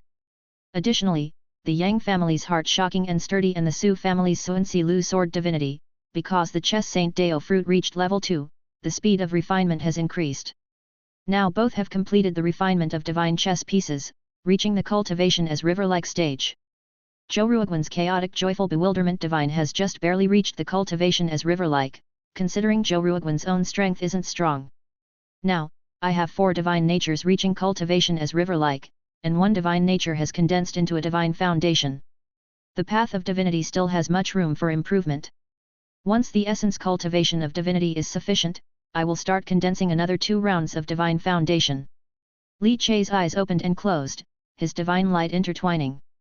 Inside his inner scene of the energy center, with the divinity of pure heart, he divided into 5 areas, cultivating 5 types of divinity. Joy, fury, thought, sorrow, shock. 5 types of divinity stored within the energy center. The 7 emotions divinity, still lacking the worry divine nature and the divinity of fear. He was originally supposed to gather them in Feilei City, but unfortunately, the Yin family had fled, and Zhang Xiangyang also took the chance to escape. However, it wasn't a big problem.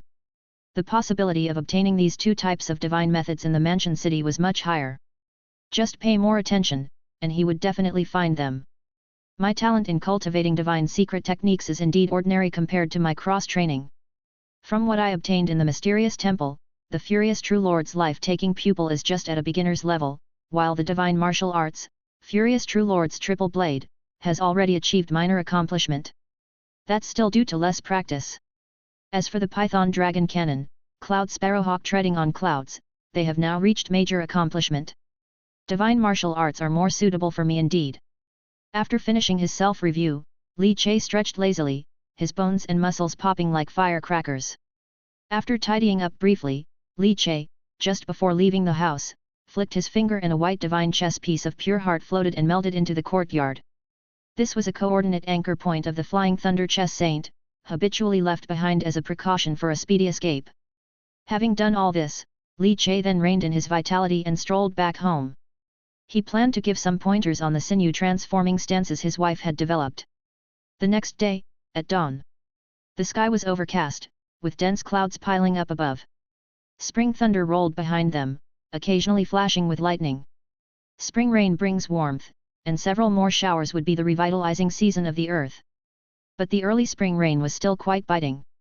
Zhang Ye, who had been guided by Li Che through an updated version of sinew-transforming stances all night, was lazily in bed, soft like a white snake, utterly lacking the strength to get up. Her surname being Zhang, she was indeed arrogant. She even dared to let him, Li Che, use a bit of strength. The physical cultivation of his body refinement was frightening.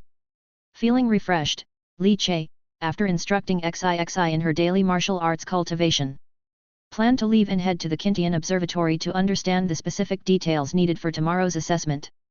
Yesterday, Lu He and Hai Chuanying merely notified him of his assessment eligibility, naturally not spending too much effort describing the specifics. The sky was dim, fine rain fell lightly like cow hair. Dressed in neat and clean black clothes, Li Che held up an oiled paper umbrella. Spring rain splattered on the umbrella surface, leaving droplets tinged with it. As the willows brushed against the wind, the aura of spring was thick. Li Che left Listening Flowers Lane and stepped onto the broad flagstone streets of Mansion City. Suddenly, he paused in his steps, and inside his chest, the chess Saint Deo fruit slightly pulsed, sensing someone spying on him. Li Che's expression unchanged, he strolled in the rain holding his umbrella. But his mind shifted slightly. The heaven and earth chessboard massively unfolded. Half of Golden Light Prefecture City in his perception abruptly shrank, appearing in his mind as the divinity points spent increased. The chessboard, crisscrossing and intertwined, outlined roads and alleys completely. The aura spying on him also became exceedingly clear on the chessboard, nowhere to hide. After reaching level 2 of the chess Saint Deo fruit, his perceptiveness became more acute, and he could even form various colors based on the hostility of the other's aura. Black color represented extreme hostility. Gray-black indicated some hostility, but not much. Pure white meant no hostility at all. And in his perception, the aura spying on him appeared gray-black, indicating some hostility, but not much. But any hostility, even if slight, was already significant. Since he had entered Mansion City, Li Che had always behaved amiably and kept a low profile. For no reason, why would anyone hold hostility towards him? Li Che's eyes reflected a faint light, his view zoomed in, and he immediately saw the person emitting the hostility. Hidden in an alley, concealing his aura, showing no signs of exposure, beneath a grey mask his eyes were solemn, staring in his direction. Who is it? Someone from Qin Yuking. Can't determine yet, but it's no big deal. Li Che mused to himself.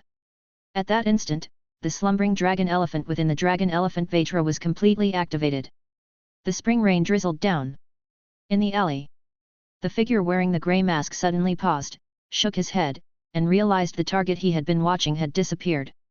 Yes, vanished right under his nose? Where is he? How did he suddenly disappear? The divinity I locked onto him also vanished. What in the world was going on? The frown under the masked figure's mask tightened. How should I explain this to the miss? The figure swayed and appeared on the main street in an instant, but no matter how he released his divine sense, he couldn't sense where Li Che had gone. Damn, did I see a ghost? This person, there really is something off about him. Explore more adventures it. He was sure it wasn't him who had the problem, so it must be Li Che, that seemingly scholarly and kind woodcarving master from Feilei City. Something was off. I'll go back and report to the miss. The figure blurred, racing off into the distance. After he had left, what he didn't know was, behind him, Li Che, dressed in black, took out a horse face mask and put it over his face, his eyes deep and dark as if emerging from the underworld, piercing through the human world. Bull Demon? No, Bull Demon was off duty. Now, he was Horseface. With Master Go Chess Saint around, in surveillance and counter-surveillance, no one could match him. With an ultimate concealment of his aura, Li Che silently followed the grey-masked figure. Upon seeing the grey figure appear in front of a mansion, Li Che did not get any closer. His gaze shifted, landing on that mansion. Qin Mansion. He. Even though I, Li Che, entered the mansion city, being low profile and amiable, I still got targeted, truly a venomous woman. Unfortunately, I haven't seen this venomous woman's face. If I kill this person, will the venomous woman appear? After meeting her once, she will be added to my list for horse faces reaping. As Li Che formed this thought, his hands had already acted. His fingers came together, tearing open the air. A longbow intertwined with electrical currents fell into his hands, and a spiral wooden arrow made from spirit flower willow was knocked onto the 8 extremes low-grade divine weapon, the Xianlei Nu Jiaobao. His 5 fingers gripped the string, and behind his head, a divine foundation suddenly rose up. The three-eyed fierce true lord divine foundation. A vertical slit opened in the horse face mask's brow, as if a crimson eye were rolling around within. The three-eyed fierce true lord's life-taking pupil. A divine streak of light burst from the vertical pupil, as if igniting and energizing the entire arrow. The large sinew on his back snapped, and his spine roared like an angry dragon. Bull demon unmatched in close combat, horse face unparalleled in ranged reaping. The bow was drawn to full crescent. Under the mask, his angular jaw tilted slightly upward. Watch, let me show you watch.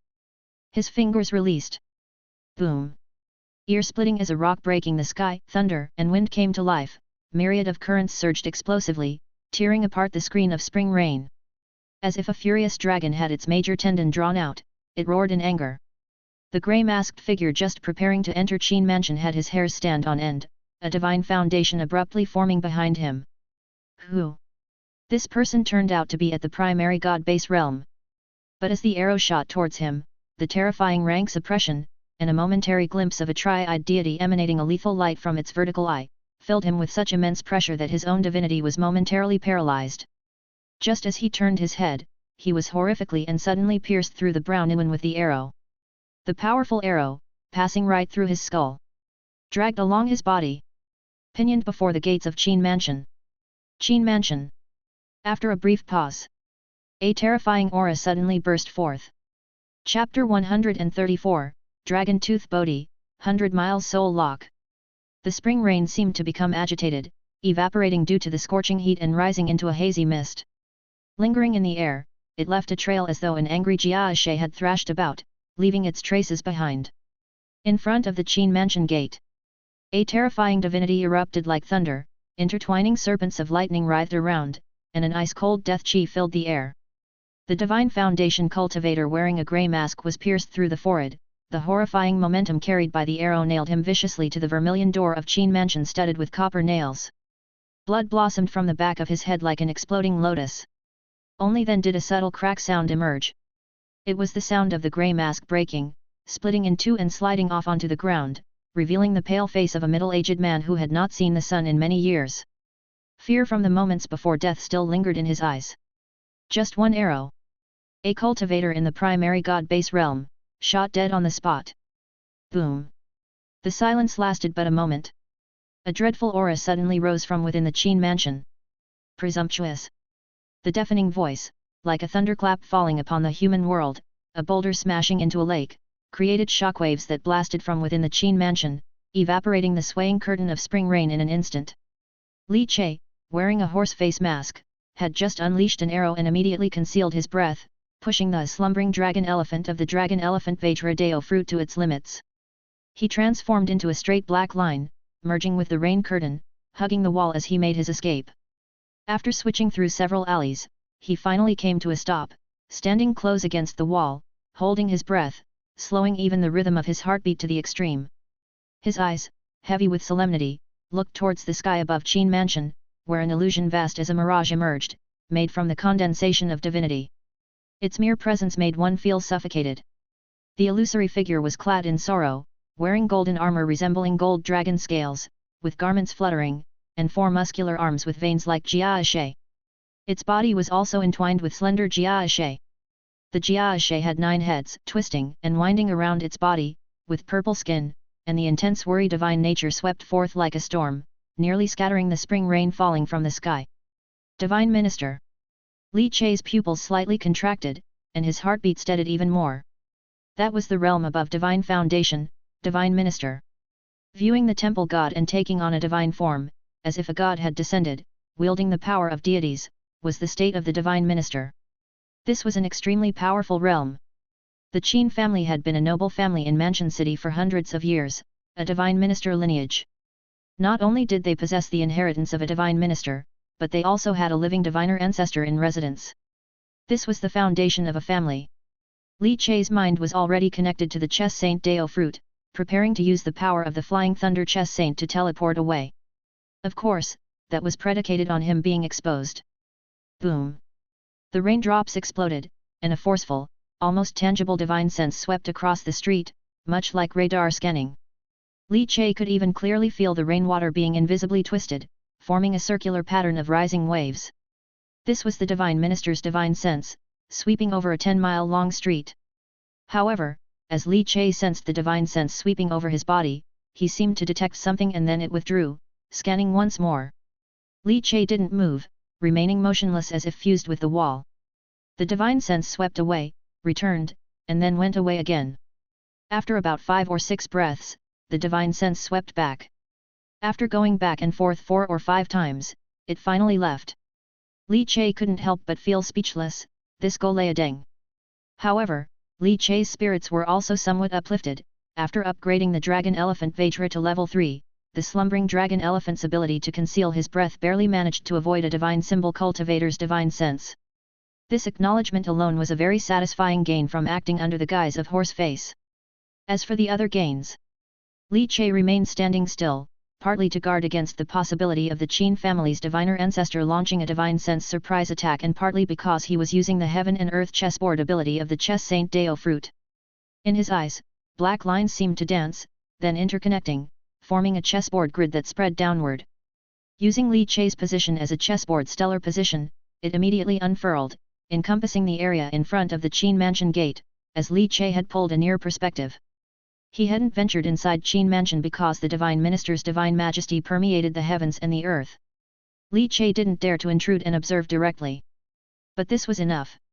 With the perspective of the heaven and earth chessboard, Li Chai could clearly see the situation in front of Qin Mansion at the moment.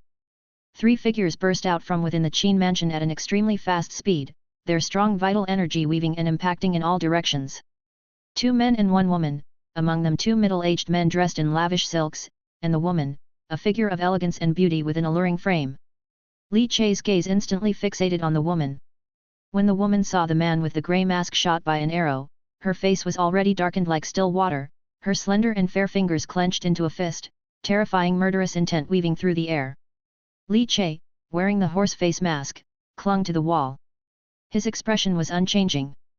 Below the horse face mask, his eyes were deep and seemed to reflect the exquisite features of the woman. He committed her image to memory. Qin Yuking, the jade-faced poisonous Rakshasa. I, horse face, remember you now. The next moment, Li Chai tapped his toe lightly, wearing the horse face, blending into the spring rain, and vanished without a trace. Chapter 135, 99th Chapter, Dragon Tooth Bodhi, 100 Miles Soul Lock, 2. Qin Mansion, the thick scent of blood intertwined and permeated the air. The air still carried the charred scent of electric arcs that had burst forth, along with the searing heat of the spring rain drying up. 3 luxurious figures stood at the door, looking at the figure who had been nailed in place. 2 middle-aged men set their eyes on a woman. Yuking, is this your person? Qin Yuking's coiled hair gently brushed over her pale and delicate cheek, her well-maintained visage flickering coldly. Yes, she affirmed. I had sent him to complete a mission. He must have discovered something and intended to return to report, but he was shot dead at the gate of the mansion. The audacity, to treat my Qin Mansion as if it were nothing. Qin Yuking's eyes beneath her willowy eyebrows emitted a sharp murderous intent. The fully cultivated divinity of the divine base perfection realm intertwined incessantly around her, inciting the chilly whines and ghostly howls. Right now, she deeply desired to kill. The grey-faced spy she had sent to monitor the carpenter had died. This was a provocation, but by whom? The filthy carpenter from Feilei City? Or was it someone from another noble family, or perhaps the Temple Control Bureau or a branch of the divine sect? There were indeed too many forces within Mansion City that could act against the Qin family. Too chaotic, hard to guess right off. Qin Yuking bit her plump lip, her eyes flickering with light as she pondered continuously. People often called her a mad and poisonous widow who liked to torture others and relish in their pain. However, in reality, her actions were always methodical, leaving no leverage for others, carefully planned to aim for a kill in one strike without giving the target a chance to struggle. By sensing the lingering divinity, I can determine the divinity of the perpetrator. It was the Wrath divinity. Killed with an arrow, a one-strike kill on a primary divine base realm cultivator surely requires a divine archer, skilled in archery, confident in a one-shot kill without leaving opportunities. After closing his eyes, one middle-aged man opened them, his pupils circulating a faint red, the air seeming to swirl around him like a vortex. A divine archer? And one trained in Wrath divinity. Among the cultivators in Mansion City, even those in disguise, such a combination is rare. Could it be from the Heart Monkey Temple or a divine archer from the Gongyang family? He speculated with a frown. An arrow, shot from miles away, piercing through the divine base cultivator and shattering his inner energy center. That accuracy, that strength, that ferocity, isn't something an ordinary divine archer could achieve. Which of the major noble families in Mansion City secretly harbors such a terrifying archer? Why target a Qin family cultivator? Is this a show of power, or, younger sister, have you been sloppy in your activities recently? Facing the inquiry from her two brothers, Qin Yuking felt irritated. Impossible, if I take action, it's always clean. This divine archer might not necessarily be targeting me, perhaps they are after our Qin family. Qin Yuking was dissatisfied with her brother's distrust of her capabilities. With a fierce grip, Qin Yuking forcefully pulled out the wooden arrow that had deeply embedded itself into the door. The arrow, made of spiritual wood, had a helical shape, resembling a serpent winding around it. The residual divinity on it. Wait a minute. This is... Qin Yuking's eyes suddenly widened as if struck by lightning. Three-eyed fierce true lord's divinity. The divinity that can be spawned by the three-eyed wrathful true lord Lingying Bazaar Temple from Feilei City. Qin Yuking found it somewhat unbelievable. Her two brothers, Qin Hunan and Qin Liziao, were also taken aback, their expressions becoming gradually odd. Three-eyed fierce true lord's divinity? That's really... Younger sister, it couldn't be your ex-husband from Feilei City. Qin Hunan couldn't help but say. Qin Yuking's face contorted fiercely. Impossible, shut up. That trash is dead, long dead. His body wasn't even found. It couldn't be him. Her fingers clenched, and the wooden arrow instantly exploded into fragments, her eyes crazed to the extent that her beautiful face seemed twisted and mean. Who exactly is it? Three-eyed fierce true lord, who else could cultivate such divinity? That damn carpenter from Feilei City, he definitely can't clear his involvement. My people had just been dispatched to investigate him, and he ended up dead, shot at the front of the mansion. Li Che, definitely involved. Li Che put away the horse face, held up the oil paper umbrella, and re-entered the bustling street. His shoes soaked on the wet blue stone floor, Li Che walked while pondering, recalling the face of the beautiful woman he had locked onto through the heaven and earth chessboard. It must be Qin Yuking. Just uncertain about her cultivation level. Previously, through a fleeting glimpse on the heaven and earth chessboard, he faintly sensed that her chi and blood strength was definitely substantial, the grandeur of her divinity indicating she had likely reached the post-divine foundation realm. The core true successor of the Gold Split Gate, the cultivation is definitely high, as one of the 5 great sects of the Golden Light Prefecture. They might not compare to the divine sect branch, but the sect's core successors lack neither elixir resources nor martial arts techniques. Her chi and blood cultivation very likely reaches the true chi grandmaster level. First generation of Nemo immortal craftsman Bodhi Barrett, crafted from the dragon tooth boxwood, surpassing the hardness of refined steel, imbued with the potent force of spirituality and divinity, further enhanced by the intricately crafted dragon tooth boxwood Buddha's blood tears and sprinkled with the spirit wood raven craftsmanship for the dragon tooth Bodhi bullets. Can it kill a grandmaster? Li Che's pupils flickered with intertwining lights. Of course, he knew that between grandmasters, there were immense differences. There is undoubtedly a huge chasm between Qin Yuking and Li Qingshan, and while characters like Lu He talked of Li Qingshan with immense respect referring to him as Senior Qingshan, when they spoke of Qin Yuking, they simply called her that poisonous woman. Chapter 136, 99th Chapter, Dragon Tooth Bodhi, 100 Miles Soul Lock, 3. The indication that Qin Yuking, even as a grandmaster, was certainly not a strong grandmaster. Thus, give it a try.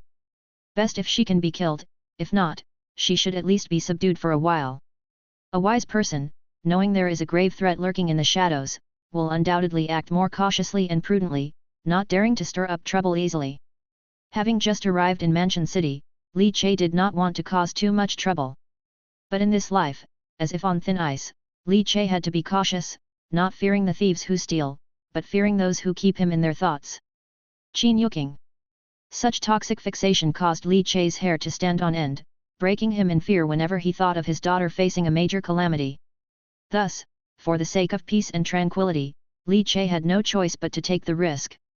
Li Che closed his eyes, and when he opened them the next moment, he had regained his composure. In the southern mists and rains of spring, the willows sway as if intoxicated by the gentle breeze. In his black, vigorous attire, Li Che, unlike the splendidly dressed scholars who seemed to step out of ink paintings, was also refined and gentle, blending with the pervasive spring rain. The Heavenly Oversight Office in Mansion City had specialized buildings. Read exclusive content at.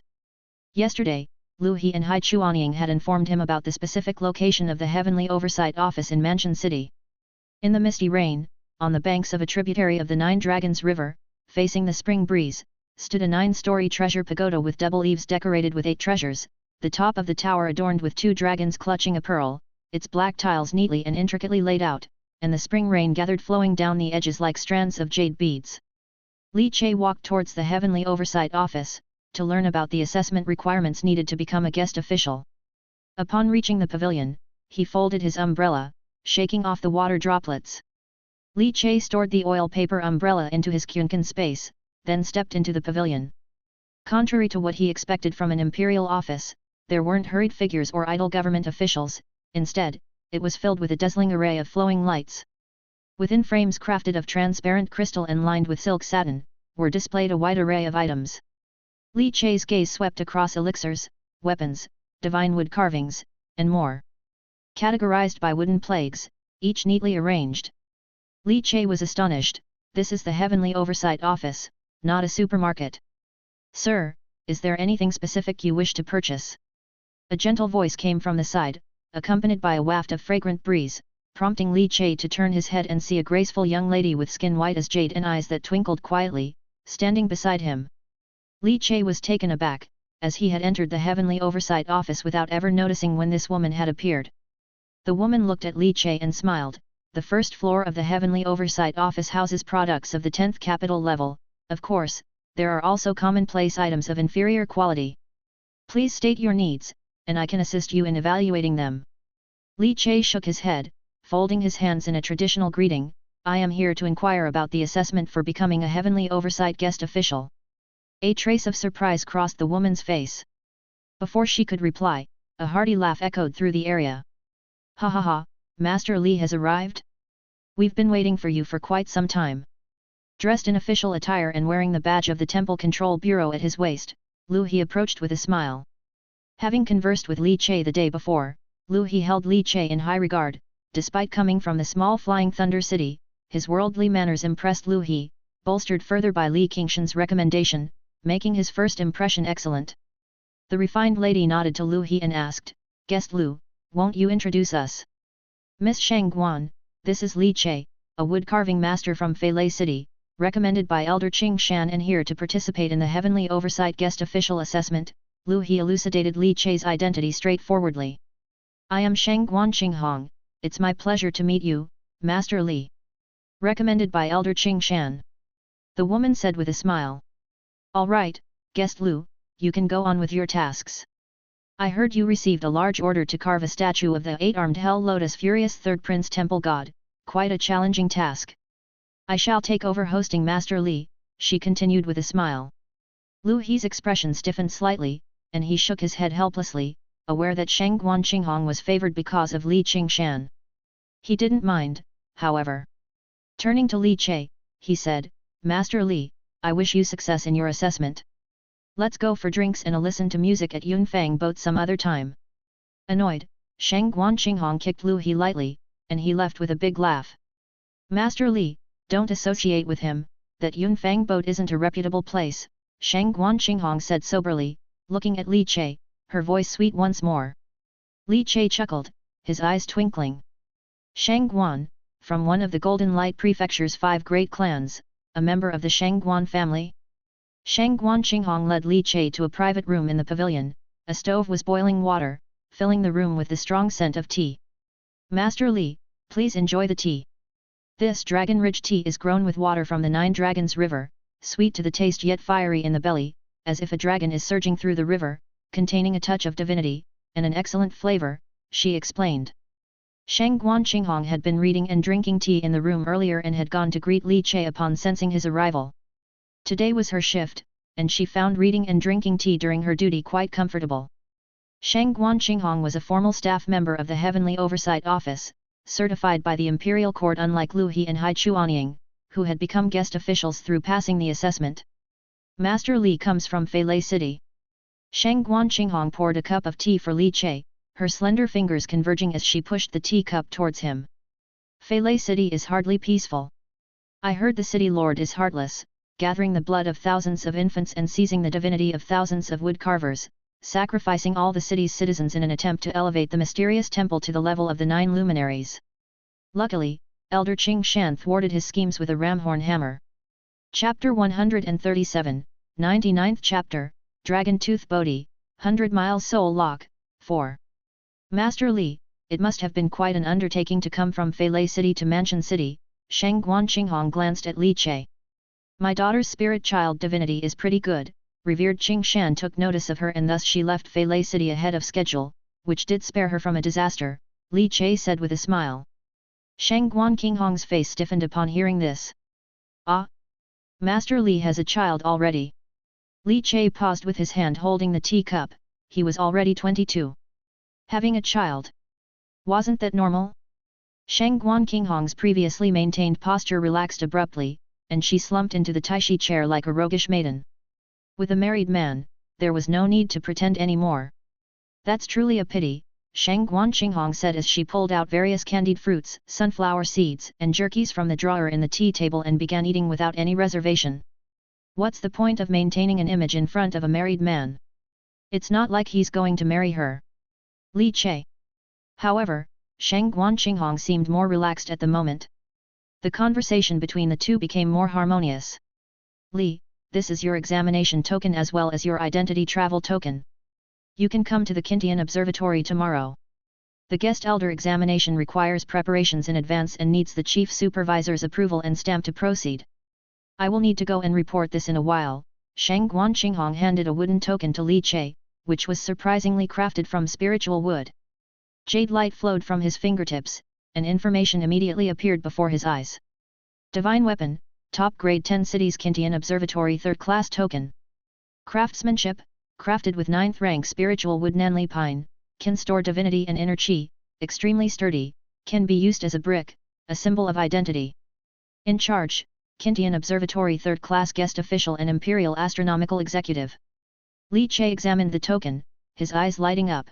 Nanli pine. Shangguan Qinghong looked at him in surprise. Li, you have good eyesight to recognize the type of spiritual wood of the token at a glance, which is extremely difficult.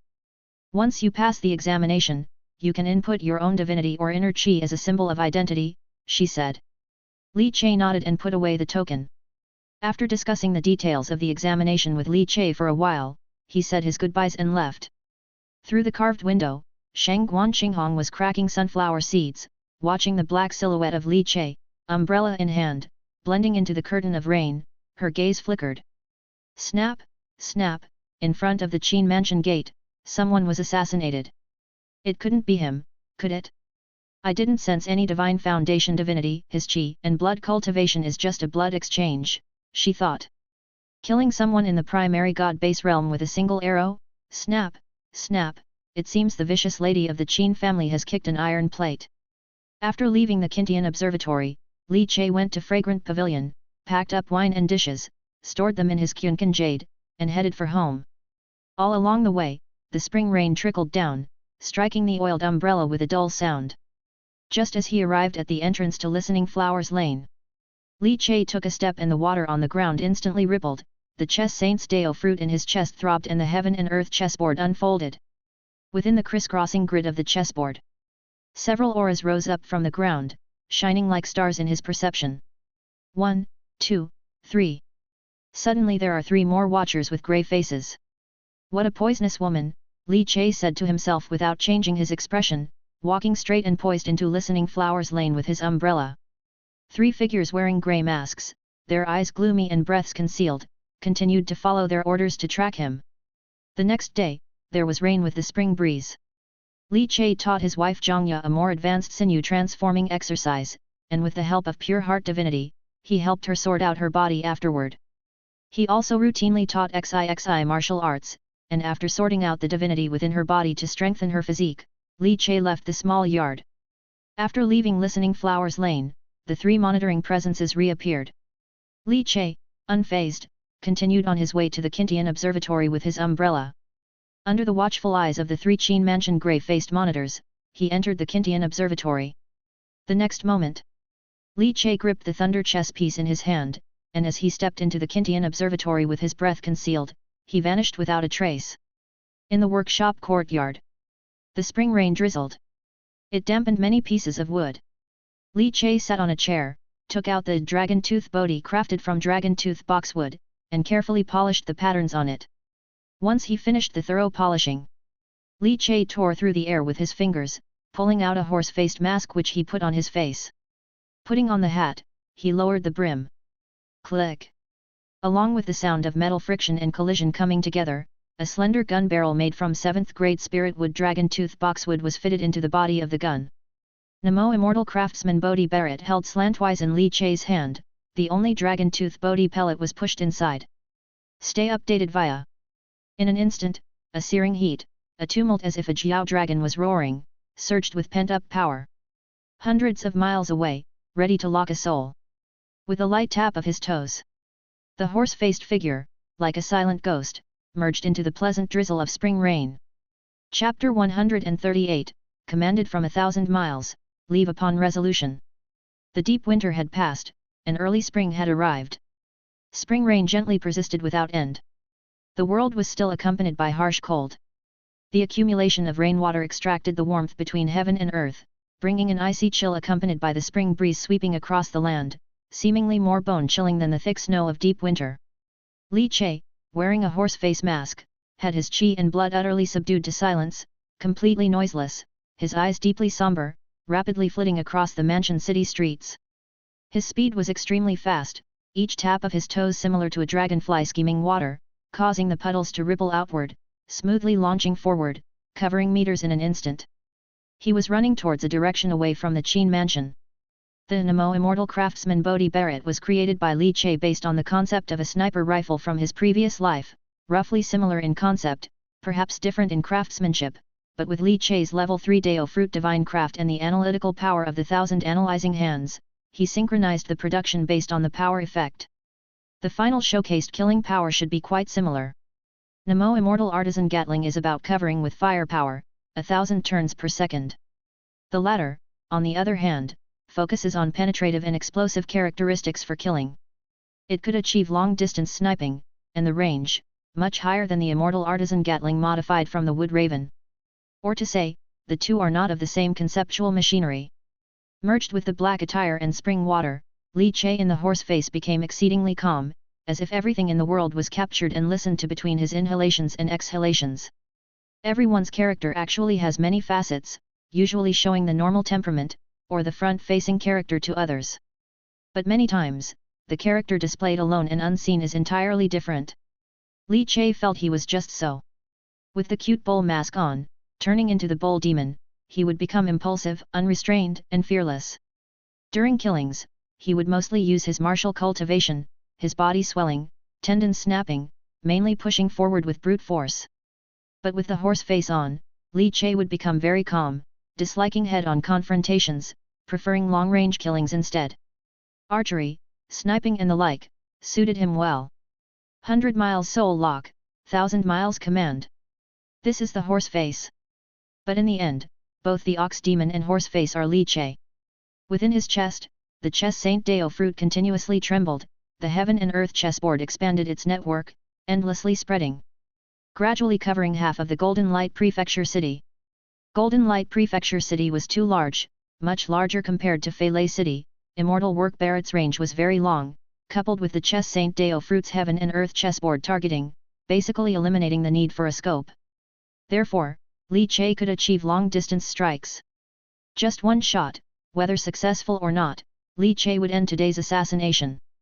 The threat brought by Qin Yuqing was too great, if left unattended, allowing the enemy to erode and draw closer bit by bit, slowly affecting his family.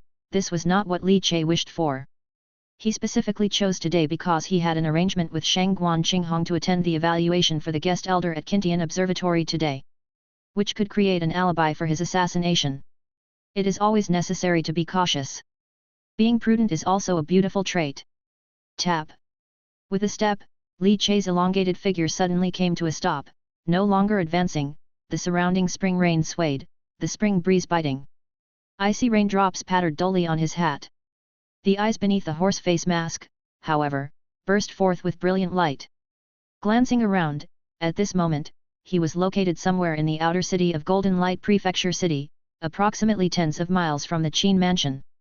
This is about right. Having chosen a position, Li Che's gaze sharp as lightning suddenly lifted, beneath the horse face, angles of his jaw dripping with water splashes. Heaven and Earth chessboard, the net opens. Spreading, spreading. Soon, it had covered the Qin Mansion within his own perception. There was a divine minister expert in the Qin Mansion. Li Che did not dare to underestimate. The chessboard network of the Heaven and Earth chessboard continued to expand, quickly infiltrating the Qin Mansion. The perspective within the Qin Mansion then surged into Li Che's eyes. Because he had locked onto Qin Yuqing's aura, thus the moment the chessboard covered the Qin Mansion, Qin Yuqing's aura appeared on the chessboard, bursting with intense dark qi. That was the intense killing intent directed at him.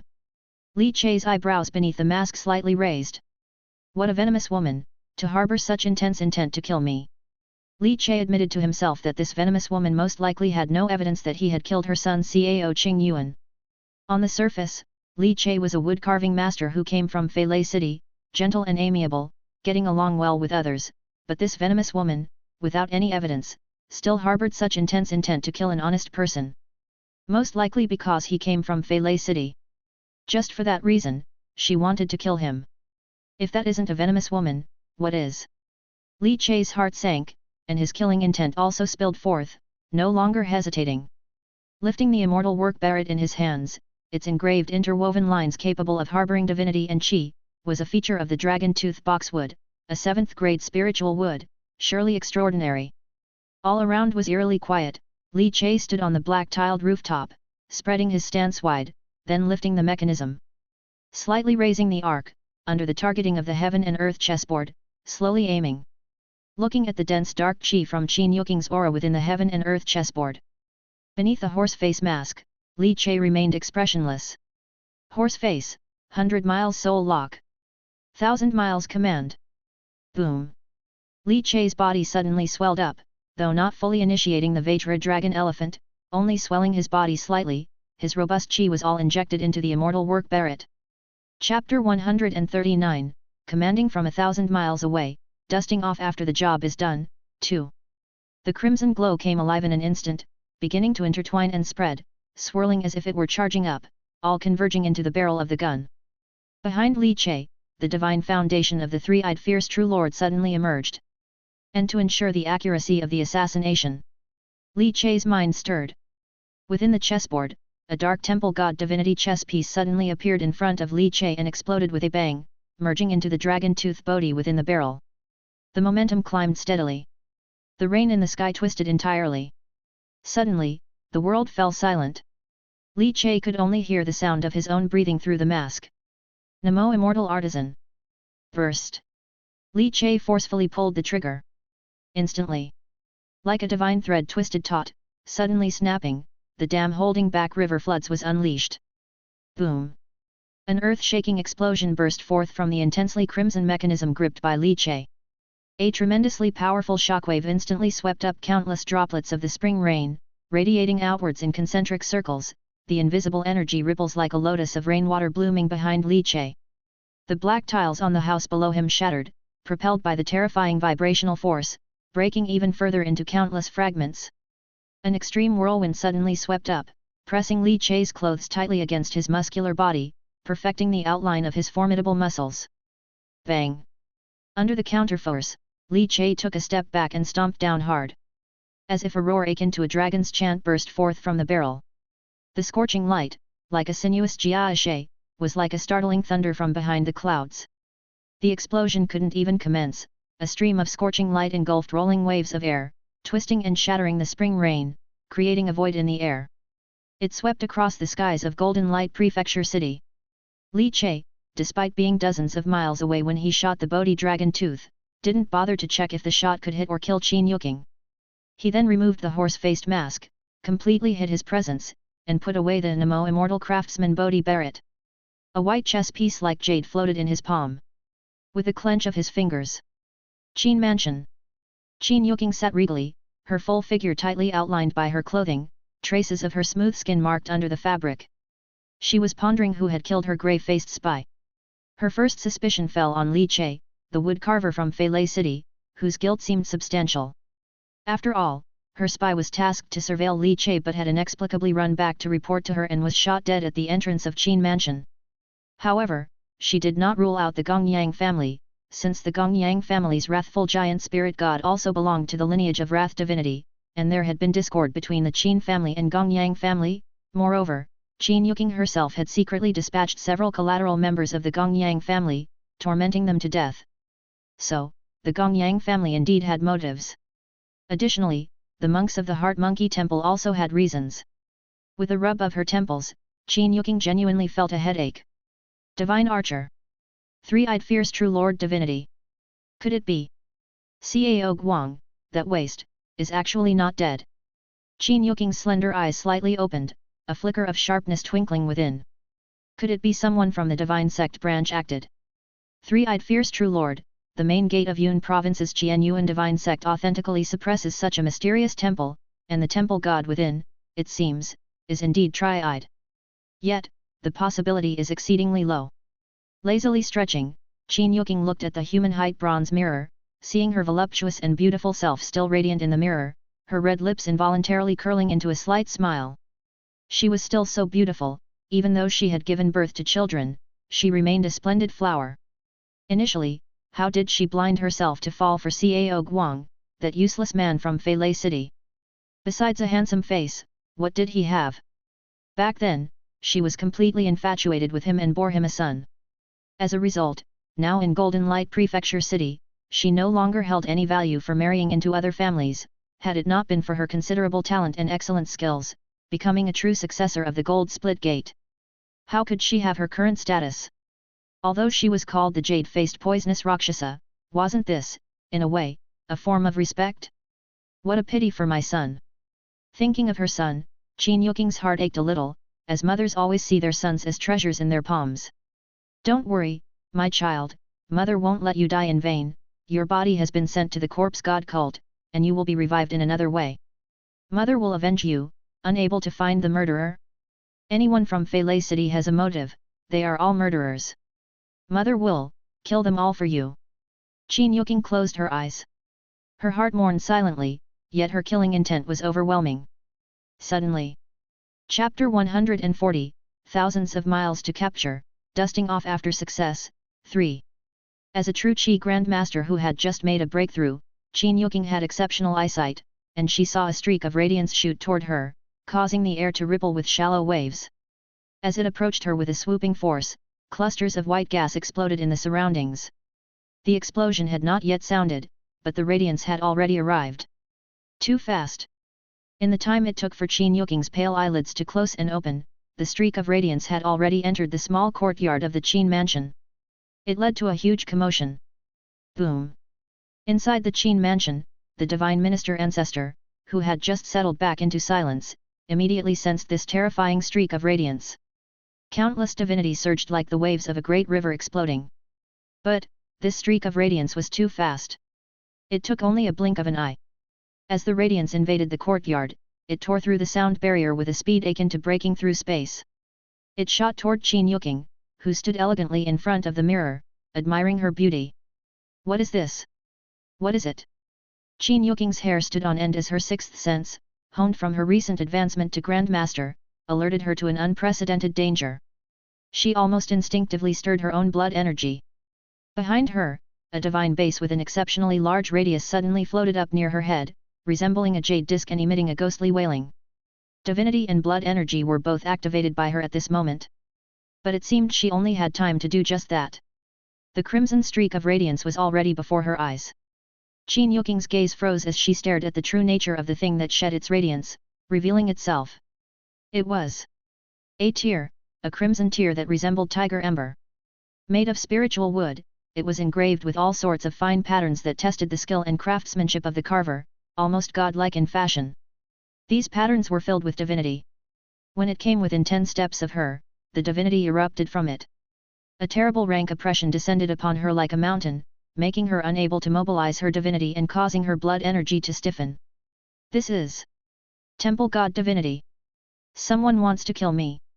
Utterly unreasonable. To kill me. A scream finally burst forth from Qin Yuking's mouth. Blood energy and divinity were desperately concentrated in front of her, an almost instinctive life-saving response. However, PFF. An intense, unparalleled tremor erupted as the blood-colored tear, with its matchless penetrating power, pierced through Qin Yuking's divinity and blood energy. Even Grandmaster Tru Chi was unable to obstruct it in the least, forcibly torn apart. That penetrating force was too strong. Qin Yuking's eyes filled with blood as she clearly watched everything shatter, saw the teardrop-shaped object pierce through her once proud chest, tearing open her fair skin, and seeping into her breastbone. Then, she felt that tear explode within her. Bang! In an instant, Qin Yuking felt the agony of being slashed and cut thousands of times. Her entire being was blown to pieces, her consciousness extinguished on the spot. Rustle rustle. Countless pieces of flesh were rolled into beads of flesh. These were the chunks of flesh carved out by the tightening Bodhi silk of the spiritual wood in the instant the Bodhi blood tear exploded inside a human body. These chunks of flesh turned into bloody beads, scattering all over the ground. Thump! The terrifying penetrating power, having blown up Qin Yuking, then violently struck the ground of the Qin residence. In a blink of an eye, the entire house disintegrated, countless objects of luxury shattered into pieces, reduced to ruins. The ground itself was blasted into a deep pit 5 meters in diameter, from which billowing smoke rose, with faint flames churning within. All was silent once again, as shockwaves of air surged wildly, like a spring rain that had been abruptly halted, began to fall gently once more. Read exclusive content at. The Qin mansion had experienced nearly 5 or 6 breaths of deadly silence. The next moment, a massive aura burst forth, and one figure after another rushed from various directions of the Qin mansion. However, the divine minister floating above the mansion suddenly let out an angry shout, causing these direct and collateral cultivators from the Qin family to disperse, abandoning any idea to gather for excitement. Yet the direct line of the Qin family had almost all gathered outside Qin Yuking's courtyard. When they pushed open the door and saw the courtyard reduced to ruins and the tragic state of Qin Yuking, their eyes flickered with endless bewilderment. After bewilderment came surging fear. How did she die like this? A streak of light came from beyond the heavens, hitting Qin Yuking. She died on the spot, torn to pieces, her flesh carved into beads. The beauty's face, in an instant, transformed into a bloodless red skeletal figure. Such a manner of death was indeed too strange. Doesn't this mean someone can kill whomever they want? And it's unstoppable. Divine Archer? But this is beyond the explanation of a divine archer. From where did this streak of light originate? How could it, from such a distance, possess the terrifying power to kill a master of divine base perfection? It was as if a dark cloud loomed heavily over the heads of the 2 Qin brothers, making their livers quiver and their limbs ice cold. Boom! Suddenly, an extremely aged figure appeared floating in the courtyard where Qin Yuking was brutally killed. Qin Hunan and the others hurriedly greeted him. We pay respects to the old ancestor. The Qin residence's divine minister cultivator, also the foundation that makes the Qin family a household of divine ministers. The entire being of the Qin family's old ancestor exuded divinity, as if a deity had come to life from a painting, stepping out like a moving sculpture. The elderly man was extremely aged, his entire body exuding a rich death qi, as if he could be buried at any moment. His eyes were murky as he appeared in the courtyard. His face, like the deeply furrowed bark of a 1,000-year-old tree, trembled. With a squeeze of his 5 fingers. The next moment, a flesh bead carved from Qin Yuking floated towards the deeply furrowed palm. He pressed hard with his index finger and thumb, grinding the flesh, and a coiled spiritual wood thread was extracted by him. 7th grade spiritual wood. Dragon tooth boxwood. And the infused divinity, three-eyed fierce true lord, as well as the divinity of the three-eyed wrathful true lord spirit child temple god. This is not an arrow. It is the way of mechanisms. Tang family, mechanisms. The old man's murky gaze suddenly became incredibly profound. The white pure heart divine chess piece was held tightly in the palm of Li Che's hand. By the time Li Che opened his eyes, the terrifying howling hurricane, triggered by the eruption of the dragon tooth Bodhi, had already dissipated without a trace.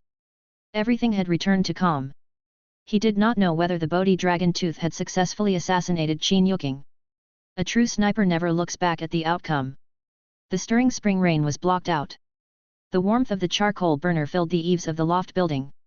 Brushing off the raindrops clinging to his black attire, with matters concluded, Li Che wore an elegant and gentle expression. Head held high, chest out, full of vigor, he stepped into the Kintian Observatory. Chapter 141, Let the World See What is Called Immortal Artisan. Qin Mansion. Spring rain was speaking mournfully. The entire estate felt as if it were submerged in a sea of divinity, the dense high-ranked divinity churning so intensely it was nearly suffocating. And the source of all this divinity was none other than that hunched old figure standing amidst the devastation and large craters. A cultivator of the Qin residence, an elder ancestor who practiced the Nine Serpents Morning Heavenly King Divine Likeness, Qin Dikan. The Nine Serpents Morning Heavenly King Divine Likeness was a mid-grade divine image from the Seven Elements, the cornerstone technique of the Qin family's ancestral divine minister method, and the very reason the Qin family could establish itself in Golden Light Prefecture City. Although Qin Hunan and Qin Liziao had achieved perfection in the divine base and had attained Grandmaster status, under the oppressive nature of their elder ancestors' divine phase-rank divinity, they too could only breathe with difficulty. Tang clan's mechanism. Did the remnants of the Tang clan make their move? Qin family elder ancestor Qin Dikan slightly furrowed his brow, his face crinkling like old tree bark, 7th grade spiritual wood used as material, complemented by the sculpting skills of a divine craftsman. Such intricate mechanisms can't be made without the foundation of the Tang clan's mechanism technique. This device triggered explosively fast, shooting from who knows how far away, through the energy of heaven and earth, and divinity. Despite the consumption of such energies and divinity, it still had enough force to assassinate Yuking. The old man narrowed his eyes, the anger in their depths receding slowly as he pocketed a strand of Bodhi silk mixed with Bodhi blood tears. This mechanism was vicious. Once inside a body, it would violently explode, turning the person's flesh and blood into a bead of gore. The main cause of death for Qin Yuking was being blasted into pieces, otherwise, given the malicious nature of this mechanism, Qin Yuking's flesh might have ended up like beads of blood splattered all over the ground, a tragic and ghastly sight. Now, thankfully, being blasted into pieces, spared the sight of a grotesque death. Tang clan's mechanism, was it that old ghost who acted? But there is no reason. The Tang clan has long been destroyed, and he is also under surveillance by the Dejing dynasty, so how could he have acted? Qin Dikan's brow furrowed. This event, even for him, a divine symbol cultivator, felt puzzling and chaotic. He was in seclusion in a secret chamber when he sensed the streak of light, by then it was already too late. He tried to block it using his divine sense and found it pierced straight through without resistance. Thus, he gave up on any attempt to rescue. After all, Qin Yuking could only stimulate her blood essence and divinity for the blink of an eye before succumbing, too brief to mount any defense. How could he possibly have arrived in time from his secret chamber? He couldn't teleport, after all. Elder Ancestor. Upon seeing the Elder Ancestor stop pondering, Qin Hunan and Qin Liziao spoke to express their concerns. Has Yuking offended anyone recently? First, her underling scouts were shot dead, and now she's been killed within her quarters by such a fearsome mechanical method. Did she provoke some extremely vicious and violent person? Qin Dikan asked calmly. Qin Hunan and Qin Liziao looked at each other with blank expressions, opened their mouths but could not voice a reason. Yuking and City Lord Cao Guang's son, Cao Qing Yuan, from Feilei City, died there. Elder Ancestor, Cao Guang practiced the three-eyed fierce true Lord divine base. Could it be that Cao Guang is not dead and secretly came to Mansion City, filled with rage over Yuking's involvement with Jin Xian from Gold Split Gate, leading to murderous intent born from jealousy? Qin Hunan couldn't help but speak out. For Qin Yuking to become a core true successor of the Gold Split Gate, she must have had her means. With such ordinary talent, having consumed so many elixirs to enter the Grand Master realm. Her status was utterly inflated. How else could she hold that position of true successor? She must have had backing from above. Jin Xian. Eldership of Gold Split Gate? That old man. Qin Dickens' brow wrinkled. As the diviner ancestor, his role now was to oversee the family, letting go of many affairs and entrusting the family head with them. Therefore, he was unaware of Qin Yuking's issues until now. That man is over 200 years old, right? This girl. Disgust flickered across Qin Dickens' eyes. This matter, let's wait for Qin Kang's return to arrange a solution. The two of you go investigate too. Yuking is after all one of our Qin family members, being assassinated within our mansion. It's utterly disgraceful if word gets out. Continue reading it. Although it's likely nothing will be found, as the mechanism was fired from at least 20 miles away. However, one after another, disregarding our Qin family completely. The Qin family's honor must be restored, and this might serve as a good pretext to give the powers within the Golden Light Prefecture a thorough shake-up, to clear out some planted spies from other noble families and sections. Qin Dickens stated this plainly. The next moment, he looked into the distance. As a streak of light pierced through the sky, although not very conspicuous, the power unleashed in the moment Qin Yuking was assassinated had already caught the attention of many. Several divine symbol cultivators had sensed it, and they were now coming over out of curiosity to inquire. Qin Dickens casually took a few of the flesh beads gouged out by the Bodhi silk from Qin Yuking's body. It's not every day you see a mechanical technique capable of killing from 1,000 miles away. Let's show the other old-timers too. It can't just be my Qin family, living in fear. The elder's figure flickered, and he soared up, stepping into the air towards the outside of the mansion, taking steps that spanned several yards each, gliding like the wind, as if an immortal from ancient times. We respectfully see off the elder ancestor. Qin Hunan and Qin Liziao bowed and clasped their hands together. Only when the overwhelming divine appearance nature receded like the tide were they able to stand up, looking at the devastated courtyard and upon their sister Qin Yuking, whose body lay in pieces. Both sighed deeply. Could it still be Cao Guang? The divinity of the three-eyed fierce true lord, only Fei Lei City possesses it, and it's said Cao Guang invoked a temple god into his body, surely having his divinity surge. Even though reports say he was killed and his body dismembered into thousands of pieces, but Qin Hunan could not help but say, without seeing the corpse. Qin Liziao shook his head, he might not be dead. But, what does this mean? The two of them exchanged glances, their faces filled with worry. An attack originating dozens of miles away killed Yuking. Chapter 142, Mortals, behold what immortal artisan means, 2. Who would dare to investigate this? They are all afraid of becoming the next Qin Yuking. He had been feeling proud at home, only to be shot dead. Spring rain drifted softly down.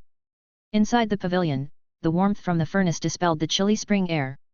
Shang Guan Qinghong had removed her shoes and socks and was squatting on the taishi chair with her translucent feet exposed, snacking on sunflower seeds while reading a book.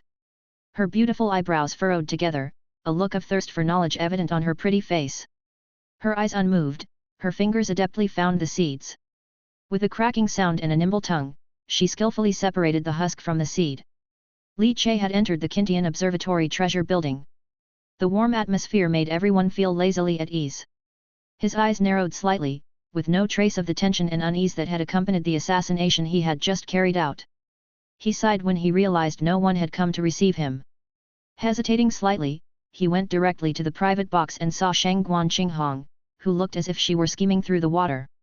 Her serious demeanor might have fooled Li Che into thinking she was studying some complex technical issue, had he not seen the romance novel on the book cover. Miss Shang Guan. Li Che cleared his throat, disrupting her engagement. Shang Guan Qinghong's eyebrows relaxed. Seeing Li Che, she showed no embarrassment at being caught slacking off. As a government official who benefited from a stable job provided by the state, this was basic behavior for her. You're here. Shang Guan Qinghong casually clapped her hands together and, in front of Li Che, began slipping her socks and shoes back on her radiant feet. Li Che quietly waited for her. Once she was ready, the tightly suited Shang Guan Qinghong led the way deeper into the Kintian Observatory. You're quite early. The exam preparations are all set, I'll take you upstairs. The examination room is on the 3rd floor. The examination for a third-class guest official at the Golden Light Prefecture Kintian Observatory is not personally conducted by the chief supervisor, but by 2 minor supervisors. You need to gain the approval of both minor supervisors to secure the third-class guest official position. Sheng Guanqinghong said with a smile. They reached the second floor, which was also spacious and was filled with things like elixirs and divine wood carvings displayed in transparent crystal cases. The items displayed on the second floor are either good spirit items from the 10 cities or those of the 9 luminaries level. Since you were recommended by Elder Qing Shan, the 2 minor supervisors specifically arranged a private assessment for you today. Normally, the examination for a third-class guest official only occurs when there are enough candidates. Sheng Guanqinghong chatted quite a bit, chirping non-stop. Li Che nodded. In the Kintian Observatory, the positions were clearly differentiated, with the chief supervisor of a prefecture's Kintian Observatory being the highest, followed by the deputy inspector, then the minor supervisors, the imperial celestial deputies, and the officers. The rank equivalent to a third-class guest official was that of an officer at the Kintian Observatory. However, becoming a third-class guest official at the Kintian Observatory was something many woodcarving masters broke their heads over trying to achieve. When they reached the private box inside on the second floor, the private box was surprisingly large, filled with the rich scent of wood. 2 figures in white robes were sitting upright, conversing with each other. When Sheng Guanqinghong and Li Che stepped inside, the 2 paused their conversation, their gazes sweeping over. Li Che felt a formidable divine sense thunder down upon him. His heart startled. Divine Minister. The power of this divine sense was almost on par with the divine sense released by the elder of the Qin family when the grey-faced spy shot Qin Yuking yesterday. However, Li Che soon thought otherwise, as neither minor supervisor exuded the kind of oppressive rank specific to a divine symbol cultivator. So, is it just a powerful divine sense that hasn't yet reached divinity? Many thoughts flashed through Li Che's mind, and he finally bowed with clasped hands. Li Che greets the 2 minor supervisors. The 2 minor supervisors, a man and a woman both middle-aged, the woman still flaunting her charm and the man with a goatee and narrow eyes. Discover exclusive content at. You were recommended by Li Qingshan of the Zhenglei Peak branch of the Qianyuan Divine Sect, and we have specifically arranged this third-class guest official examination for you. However, we will not grant you any leniency because of Li Qingshan's recommendation, but will in fact be even more stringent. Li Che bowed. It should be so. The 2 nodded. The charming middle-aged woman sized up Li Che and said, Li Che, from Feilei City, took up wood carving 3 years ago, showed remarkable talent, and became a wood carving master at the Suji's wood carving shop in Feilei City. The woman divulged Li Che's background. Li Che remained silent, waiting for the woman's next words.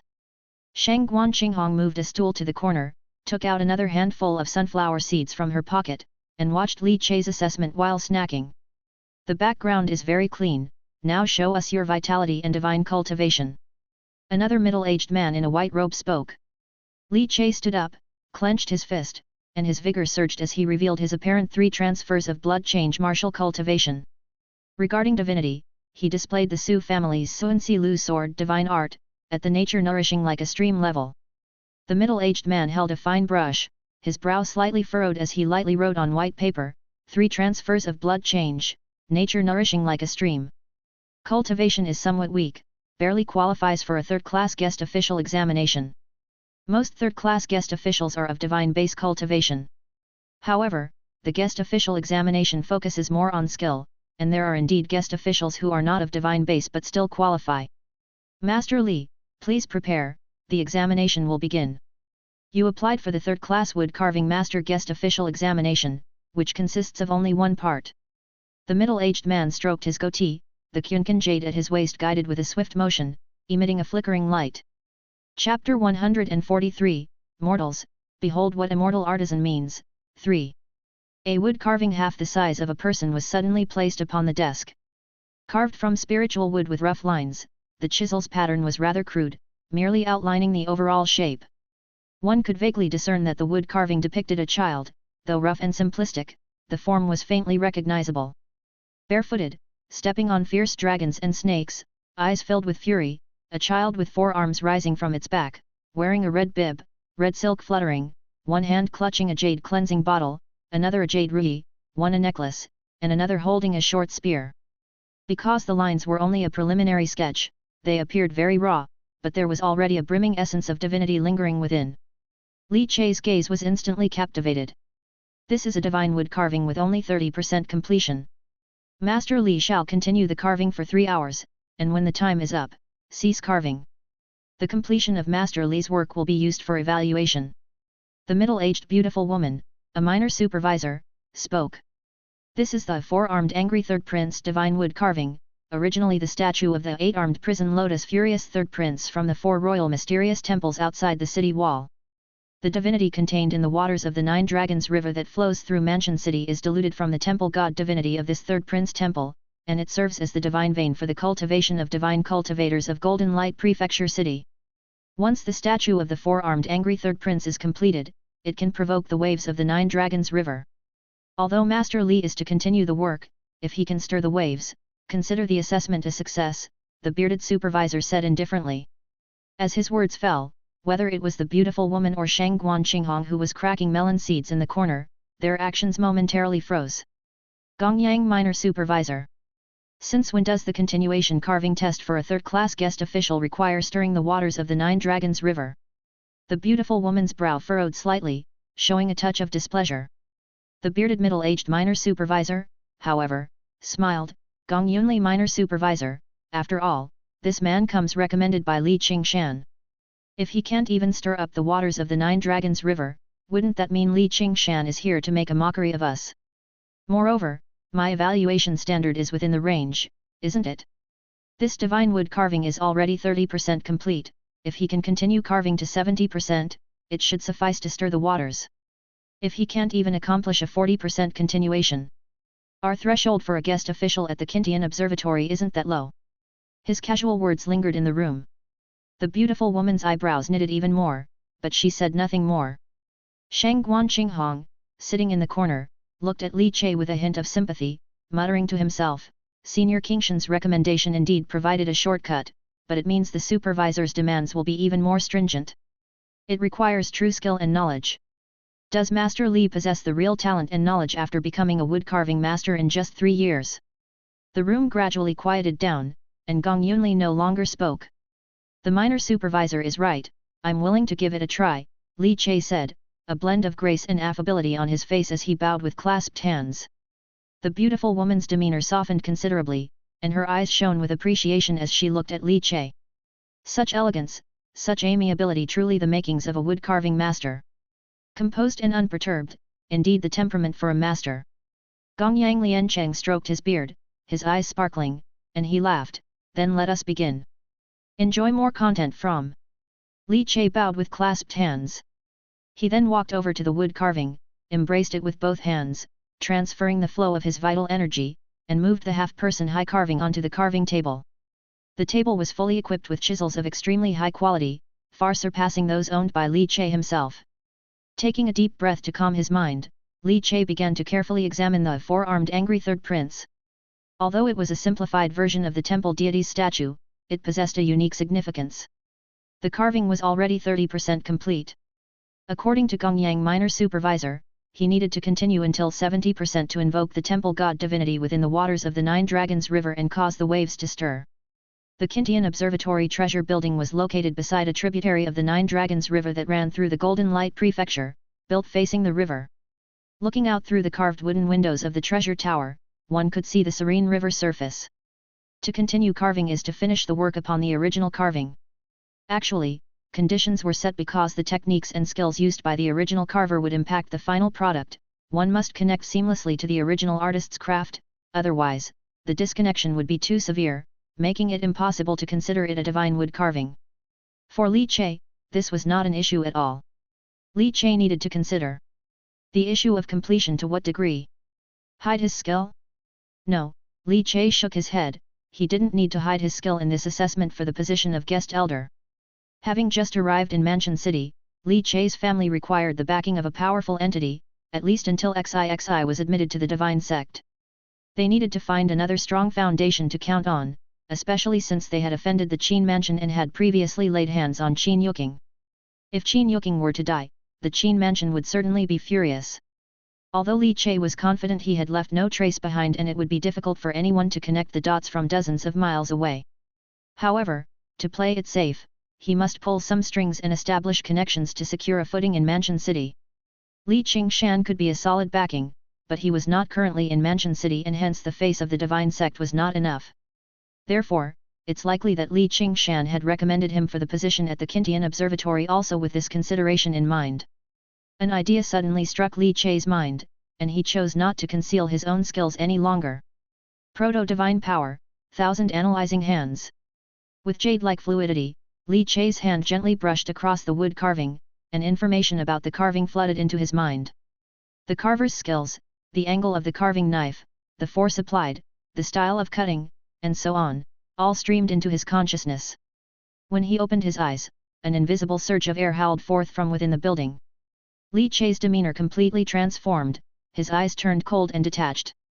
In his gaze, the wood carving seemed to come alive with countless lines undulating and leaping. Grasping the carving knife, the flashing blade instantly came down, touching on a line, and with a tearing sound, the sharp blade smoothly cut through the spirit wood organization, leaving behind wood shavings. Knife rising, knife falling, the blade's light danced like a roaming dragon. Gongyang Liancheng and Gong Yunli only needed one glance to understand that this Li Chai had true talent and skill. He was not someone who simply got in through the back door. The room was incredibly silent. Even Shang Guan Qinghong in the corner, who was spitting out melon seeds, stopped her activity, afraid to disturb Li Chai's dazzling display. Her lips slightly parted and moist, her eyes showed a hint of astonishment. Divinity began to slowly gather between heaven and earth. As the shape of the divine wood carving gradually took form, as the motion and posture were perfectly delineated, the four-armed angry third prince seemed as if it had come to life. Beneath the bare feet, the dragons and serpents roared, forearms swung, red silks tumbled, eyes glaring with fury. All vividly coming to life as if they could overturn rivers and seas, capture dragons, and subdue demons. The stray divinity in the world began to be voraciously consumed by the divine wood carving, to the point. Through the flower-carved wooden window, near the bank of the Nine Dragons River by the Qintian Observatory Treasure Building, the water also started to stir slightly, the waves slapping, divinity dispersing. And the waves were just beginning to brew, as if the divinity in the water was being drawn by an invisible force. A wave crashed against the foundation of the Qintian Observatory Treasure Building, bursting into sparkling, translucent sprays of water beneath the sunlight. Bang! The sound of waves against the treasure building shattered the silence. Inside the treasure building, Li Chai's eyes burned fiercely, his blood and chi surged unstoppably. The carving knife twirled between his fingers, sending wood chips flying everywhere. In his chest, the immortal artisan Dao fruit throbbed as if it sensed Li Chai's tumultuous surge, wanting to use his own craft to secure a stable base for his family in Mansion City. He wanted the world to open its eyes and see. What is an immortal artisan? Chapter 144, 7 Elements 1000 Hand Divine Sculpting Technique. Has this child ever witnessed a deity in the temple? After the rain, the lingering chill had yet to dissipate, with only a hint of spring's warmth seeping through the newly cleared pavilions and towers. The spring rain gradually subsided. In the second floor of the Qintian Observatory Treasure Building. Find your next adventure on. Within the examination room, the tranquility was usual, making the faint sounds of a carving knife splitting the fibers of the spirit wood organization distinctly clear. Li Chai was carving the wood with intense concentration, continuing the wood carving for someone like him, who possessed the prototype of divine powers, the 1000 analyzing hands, was not particularly difficult. He could almost perfectly continue the technique of the previous wood carver, even managing to replicate the other's mood while carving the wood. And replication was only the most fundamental ability of an immortal artisan. On that foundation, integrating one's own techniques, understanding, and even creating something new, were the changes in talent brought about by the immortal craft Dao fruit. Most importantly, the artistic talent brought by the immortal craft Dao fruit was not limited to wood carving, elixirs, divine weapons, and the like. Li Chai felt that he should be able to master them through the unparalleled artistic talent of the immortal craft Dao fruit. Rustle, rustle, rustle. Li Chai sat upright in his chair, his spine straight as an arrow, his vigor and blood interwoven, subtly merging with the divinity scattered between heaven and earth into the four-armed angry third prince wood carving in front of him, which had now been completely shaped. The wood carving was lifelike, with the wrinkles and creases between the fingers clearly visible. The angle at which the carving knife fell, the depth of the cuts, the tears in the wood's fibers under the sharp knife. All spread out in his mind like a scroll. His 10 fingers were incredibly agile, Constantly changing tools, carving, engraving, chiseling, gouging, hollowing out, a variety of skilled techniques bloomed at his fingertips. Li Che closed his eyes as if he were carving blind. But with his eyes closed, he could see even more, perceive even more. He even incorporated his own feelings. The image from his past life memories, of the apprentice who rode the wind-fire golden wheel and stirred the seas with the red silk, slowly emerged. Bang! A sound like fireworks exploding rang out from outside the treasure building. A dense mist of vapor shot into the sky as if the spring rain had suddenly burst into myriad droplets, forming a hazy fog. Inside the house, Shang Guanqinghong, who sat in the corner, was moved. She approached the carved wooden window, looked outside, and saw white waves crashing against the shore. There are waves. Shang Guanqinghong spoke softly. Her voice was not loud, but at that moment within the examination room, it was like thunder, and the two minor supervisors promptly came over and looked out through the window. The treasure building was built beside the riverbank, its foundation a cliffside boulder, the spray of the waves striking it and bursting into a mist that soared skyward. Because the waves in the Nine Dragons River running through the city were usually very calm, such a sudden wave was very noticeable, and the divinity contained within the splashing waves was even more evident. Goodness, this young man truly has something. Gongyang Liancheng stroked his beard, partly in admiration. He was indeed able to draw upon the divinity within the tributary of the Nine Dragons River to stir up waves. Although the waves weren't big, Li Che was, after all, only a 10th capital level wood carving master. Not bad, the talent is indeed good, continuing the carving based on the original wood carver's remaining techniques and thoughts. It's a pity that he seems to lack any divine sculpture method. Gong Yunli also offered praise. Purely on talent. The two of them naturally had discerning eyes. The skill exhibited by Li Che belonged to mastering the techniques that ordinary woodcarvers could grasp, almost reaching the transformation realm and achieving the 10th capital level wood carving master. However, he had not acquired any legacy of divine sculpture techniques. Also, due to insufficient vigor, blood, and divinity, he could only reach the 10th capital level. With divine base cultivation and the inherited divine sculpture technique, Li Che would easily become a 9 luminaries level wood carving master. To qualify for the second-class guest official examination of the Kintian Observatory, one needed to reach the 9 luminaries level. Whether as an alchemist, divine painter, divine armaments master, or divine carver, it was all the same. Within the Kintian Observatory, though the crafts were categorized, they were ultimately differentiated by the rank of guest official. Gongyang Liancheng and Gong Yunli had more or less approved Li Che's level. The spot for the third-class guest official was virtually assured for him. However, Li Che had not yet stopped carving, so they did not interrupt him. Eventually, to what degree could Li Che finish the wood carving? And to what height could he incite the divinity-infused waves from the temple god in the Nine Dragons River outside the building to splash against the shore? They wanted to see. Hiss! Li Che's eyes suddenly snapped open, his posture shifting dramatically, with the last stroke of the knife across the wood carving completing the final details. The entire wood carving on the working platform seemed to suddenly come to life, with the sound of roaring anger spreading through heaven and earth, and even the sound of stirred tides. Li Che felt the divine wood carving continuously drawing his vitality and blood, so greedy it even attempted to draw in the mystic veins inner chi he had hidden away with the dragon elephant Vajradeo fruit. Within his chest cavity, the dragon elephant Vajradeo fruit trembled, like a broadsword cutting off the other's stealthy hand. Li Che's blood vitality from the blood exchange was completely drained. The divinity of his nature nourishing like a stream was utterly exhausted.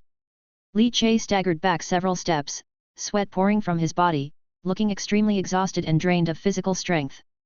A wood carving master's carving of a divine carving involves not only physical strength but also consumes divinity, greatly depleting both the body and mind. After all, carving a divine wood carving is no longer ordinary woodwork. It was as if ethereal flames were rising, as the divinity wandering between heaven and earth, the divinity of the temple god from the Nine Dragons River evaporated and ascended, was drawn in, creating this supernatural sight. It's done.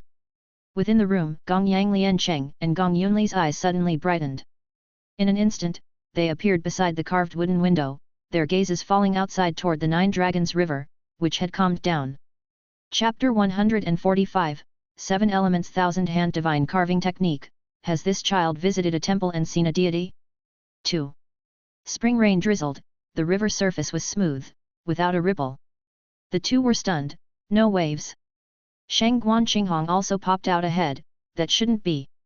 Suddenly, Shangguan Qinghong's eyes hardened as she looked towards the end of the Nine Dragons River. There, a white snake rolled across the river surface, separating heaven and earth with a single tidal line. Here it comes. Gong Yunli took a deep breath, his body couldn't help but shake, faintly feeling awestruck. This momentum. Was this a tide that a 10th capital level woodcarver could incite? The tidal wave rolled from the end of the river, the waters undulated, suddenly collapsing several meters down. Whoosh whoosh whoosh.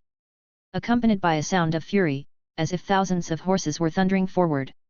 The spring rain between heaven and earth suddenly grew violent, huge droplets merged with the river's aura, crashing into the human world, striking the earth. Even, faintly hearing under the tidal roar, cries of rage, sobs, and sorrow. It was as if a divinity was awakening, standing upon the vast, boundless sea, looking around in confusion, lifting its head to the skies and weeping.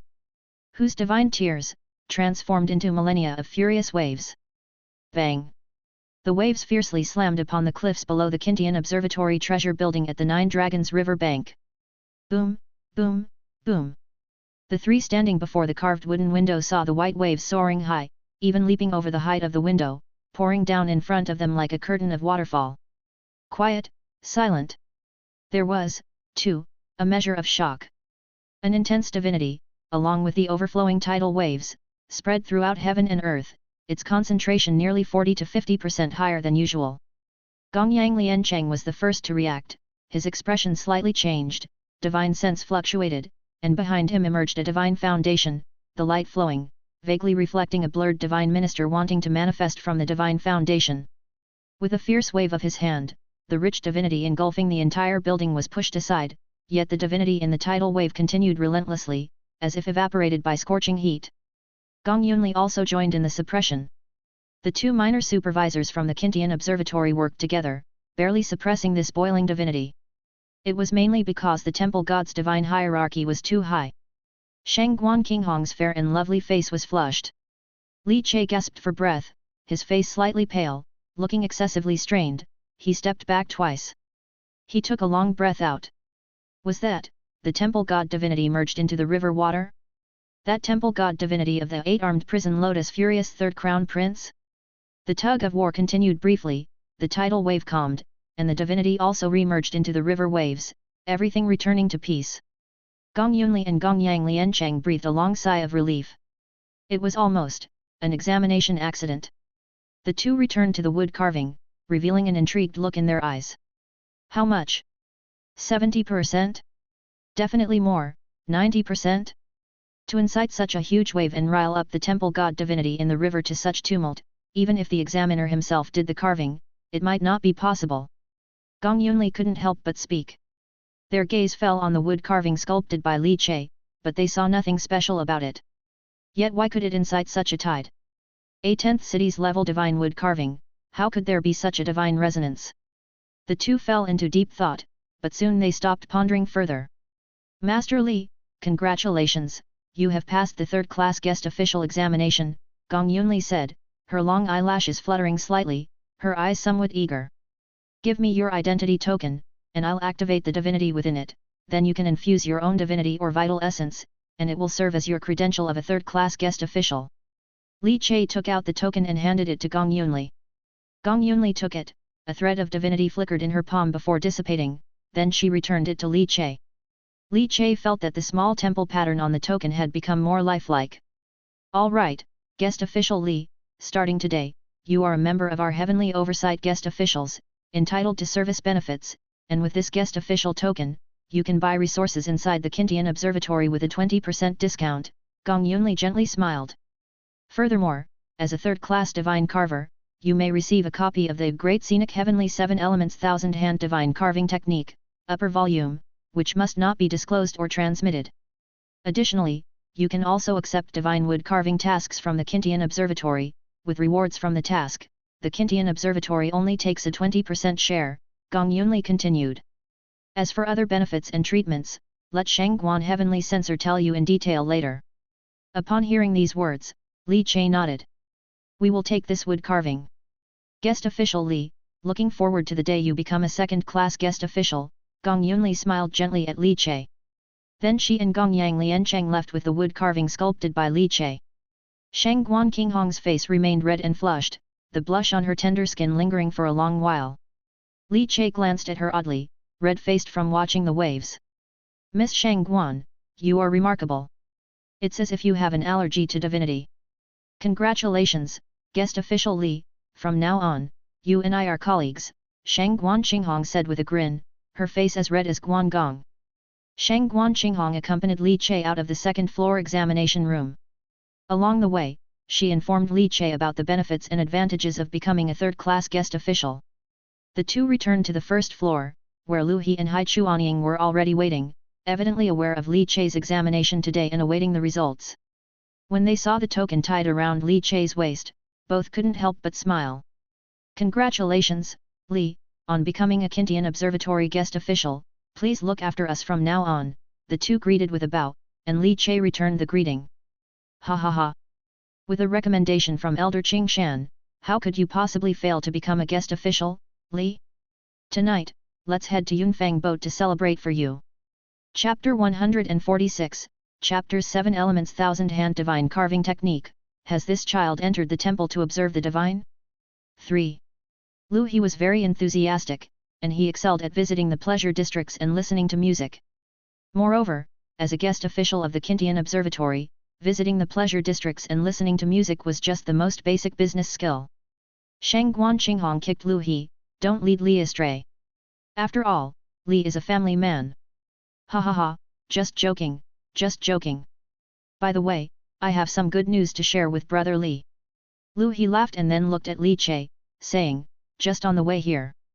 I heard a sensational piece of news.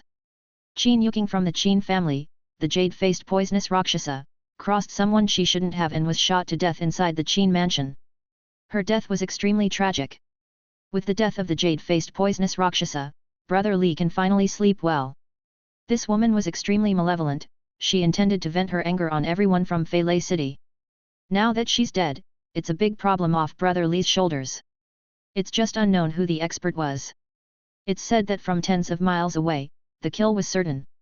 It's absolutely horrifying to hear. Lu He shook his head, full of amazement. From tens of miles away, to remotely kill a grandmaster, even if it was a weakened grandmaster high on drugs, it was still no mean feat. Li Che showed a look of surprise, but he felt a great relief within, letting out a long breath as if a heavy stone had suddenly fallen. After all, he only had one chance with the immortal artisan Barrett, so whether Qin Yuking lived or died after that attack depended on her own fate. Now it seemed, Qin Yuking's fate wasn't shallow, she died a swift death. Shang Guan Qinghong had just heard about it and was immediately shocked. The Qin family has the diviner ancestor presiding, didn't he stop it? He didn't stop it, indeed. I heard that the diviner ancestor of the Qin family was furiously enraged. The method of killing was said to be through mechanized secret techniques, so the ancestor has contacted the Temple Control Bureau, intending to thoroughly investigate various forces. After all, Qin Yuking was a direct member of the Qin family, brutally shot within the mansion. The diviner ancestor's face was practically swollen from the slap. Lu He said, restraining his laughter. When it involved the diviner ancestor, it wasn't good to laugh too loudly. Hai Chuanying had always been quiet, but at this moment, he couldn't help but look strangely at Li Che. They had just discussed the threat from Qin Yuking with Li Che the day before, and the next day, Qin Yuking was shot to death at home. Of course, Hai Chuanying didn't think it was Li Che who had killed Qin Yuking. What was Li Che's cultivation compared to Qin Yuking's? The gap between the two was simply too vast. Even if Li Che had become a third-class guest official at the Kintian Observatory, it was incomparable to Qin Yuking's status. He just felt that Li Che was really lucky. With the death of Qin Yuking, Golden Light Prefecture City is likely to be in chaos. Before the Spirit Child assessment of the Divine Sect branch, the local powers in the city were already somewhat restless. The Qin family might just take the opportunity of Qin Yuking's death to make a move, snatching some benefits from the other major noble families. At least a few marketplaces and several gangs might change hands. Hai Chuanying said somberly. Enjoy new adventures at. Moreover, Qin Yuking was the mistress of Jin Xian, the great elder of the Gold Split Gate, associated with him in a debased manner. That Jin Xian, a divine phase realm illusory phase cultivator who has lived for 200 years, was very fond of Qin Yuqing and even promoted her to the position of a true successor, leaning resources to nurture her. Now that she has died in such a manner, this divine symbol cultivator might be angrier than the Qin family and will probably investigate thoroughly. Hai Chuanying's words made Li Chai's heart tighten slightly, and although he took it seriously, he did not dwell on it deeply. After all, having killed Qin Yuqing and offended the Qin family, adding one more gold split gate didn't seem like much more. Might as well be hung for a sheep as a lamb. In any case, for him now, these were all untouchable existences. The group talked for a while longer, and Shang Guanqinghong went to fetch Li Chai's guest official robe plus the benefits he was entitled to. Shortly after, Li Chai then received the perks of becoming a guest official. A guest official robe, a bottle of 9th rank martial arts pills, and a copy of Great Scenic Heavenly 7-Element Thousand-Handed Divine Carving Technique, upper volume. These are the Imperial Heaven Furious Dark Jiao martial pills at 9th rank superior, made from the true blood of the Furious Dark Jiao, and their medicinal strength is significantly higher than the 9th grade lower rank. Because the medicinal strength is too strong, Brother Li, when you take them, grind them and divide them into 3 parts, they can be used to accelerate the blood exchange. Roughly 3 pills should be enough for you to complete the 9 shifts blood exchange, probably needing about 2 months. After that, Brother Li can come to get the Great Scenic Meridian opening method, which are all provided for free after becoming a guest official. Shang Guanqinghong handed over the items one by one to Li Chai, providing explanations. What is this? Li Chai pinched a black amber-like crystal stone. This is a 10 cities divine crystal, and a third-class guest official receives 10 such crystals as a monthly salary. Is Li still nurturing his nature? Refining a divine crystal can accelerate nature nurturing. Shang Guanqinghong said with a smile. Divine crystal? Li Chai took a deep breath. This was a resource. It was a resource only accessible in big cities, completely unheard of in Feilei City, and Cao Guang, being the lord of a city, did not even possess divine crystals among his assets. However, it might have been that he once had some, but had refined them all. Divine crystals are mostly produced inside the strange cave of mysterious temples. Therefore, only the 9 luminaries' bizarre temple can produce divine crystals, Shang Guanqinghong added, as if aware of what Li Chai was thinking. Li Chai held the divine crystal.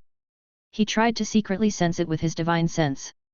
The next moment, his eyes involuntarily focused because the divinity contained within this divine crystal was as pure as the divinity within the pure heart Dao fruit.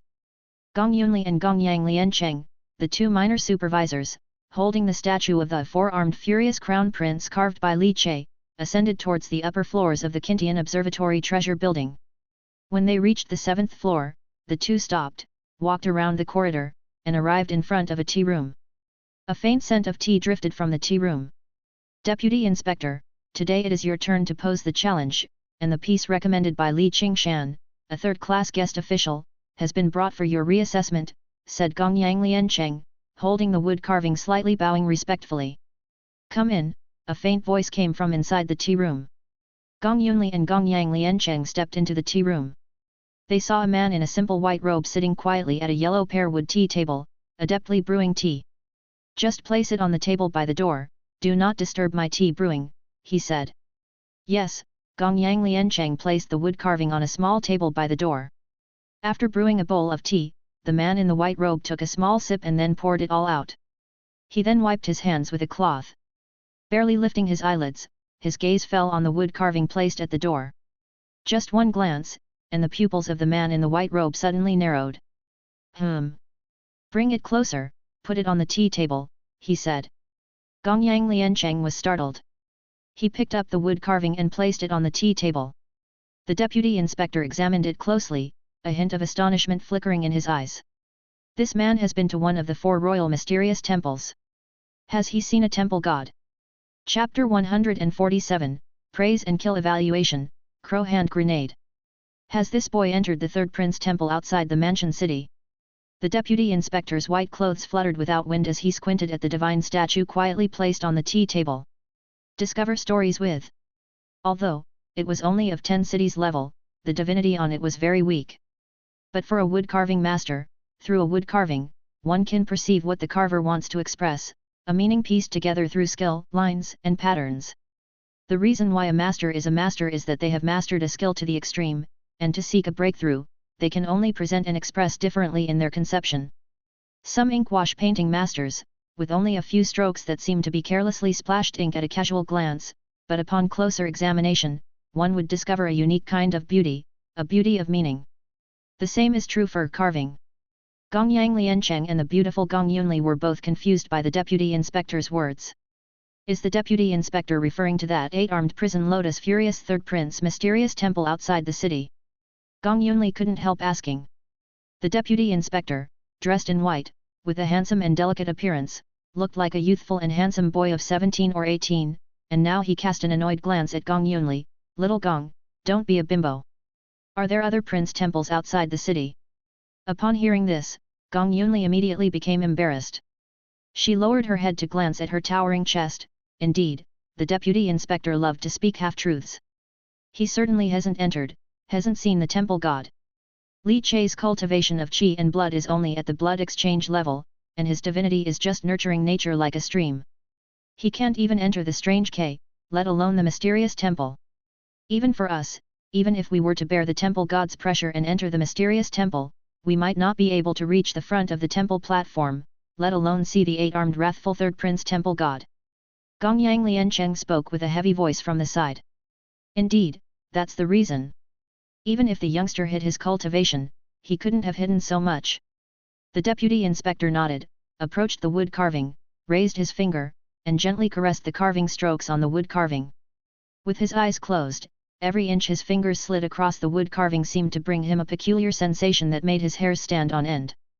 This carving task was set by me, it took me a few breaths to carve a rough prototype, but this youngster, not only perfectly continued my carving thoughts and methods but even in the latter half, he integrated his own understanding and feelings. He must have never seen a real deity, yet he was able to use his imagination to outline a figure that nearly matched the deity. This boy is similar to me. The deputy inspector slowly opened his eyes, a gentle smile hanging on his lips. He then said, this boy has the qualifications of a special class guest minister. Upon hearing this, Gong Yang Liancheng and Gong Yunli were immediately shocked. This evaluation was too high. Guest officials were typically divided into 3 levels, from 3rd to 2nd to 1st class, and a 1st class guest official, when placed in the Mansion City Kintian Observatory, even surpassed their status as minor supervisors. Because with the identity of a 1st class guest official, even in other mansion cities, or even in State City's Kintian Observatory Treasure Building, one could maintain their status. However, they were only minor supervisors of the Golden Light Prefecture Kintian Observatory Treasure Building, and once they left Golden Light Prefecture and went to other mansion cities, they were naturally 1 rank lower, and if they went to the State City or even the Great Scenic Divine Capital, they would be 2 or 3 ranks lower. Let alone Special Class Guest Minister. Gong Yunli shook her head in disbelief, her bosom heaving turbulently. Deputy Inspector, you are overpraising a newcomer. You can't be sarcastic and overpraise him just because he was recommended by Li Qingshan. Gong Yang Liancheng came back to his senses, his face darkened. Ah, little Yunli, how do you talk to a superior? Can these words be said? You can't just grow in size, you also need to grow some brains. As expected, the deputy inspector's brow furrowed. Overpraising? Me, overpraising a newcomer because of Li Qingshan. Little Gong, do you remember how many articles there are in the official regulations of the Kintian Observatory drafted jointly by the Chief Divine Inspector and Deputy Divine Inspectors from the Capital Divine Inspection Divine Treasure Building? Gong Yunli, there are a total of 108 Kintian Observatory regulations. Remembered well, go back and copy them 20 times, bring it to me for review tomorrow. For every error or omission, a penalty of 110 cities divine crystal. Gong Yunli was immediately shocked, grinding her teeth. It was personal vengeance, too much for a pretentiously young old man. The deputy inspector's gaze sharpened, staring at Gong Yunli. 30 times. Gong Yunli instantly lowered her unyielding head, forgetting that the old man possessed divine arts similar to mind reading. Deputy Inspector, I still must say, flaunting the title of Special Class Guest Minister should not be mentioned lightly, it's excessive overpraising for a newcomer.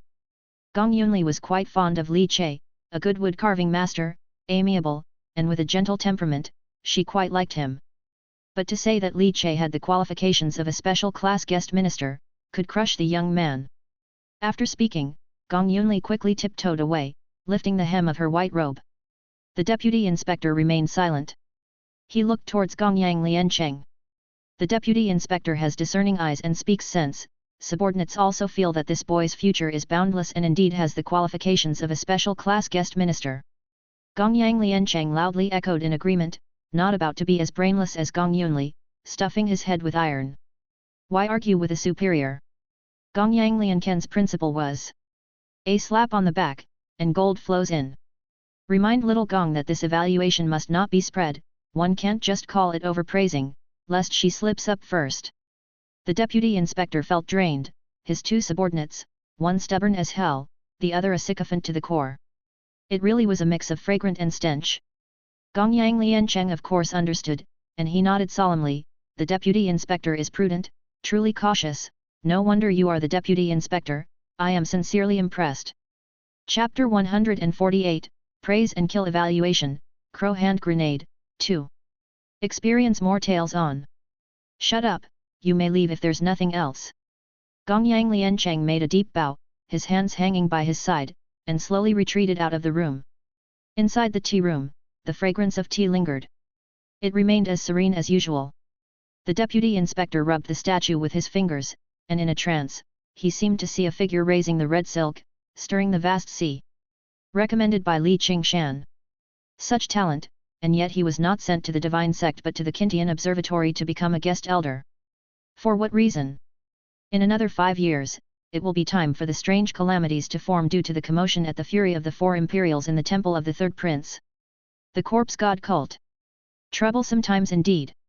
The deputy inspector withdrew his hand from the statue and closed his eyes, massaging his temples. Suddenly, his fingers paused and his narrow eyes snapped open. Or perhaps, this Li Qingshan harbors doubts about the divine sect branch.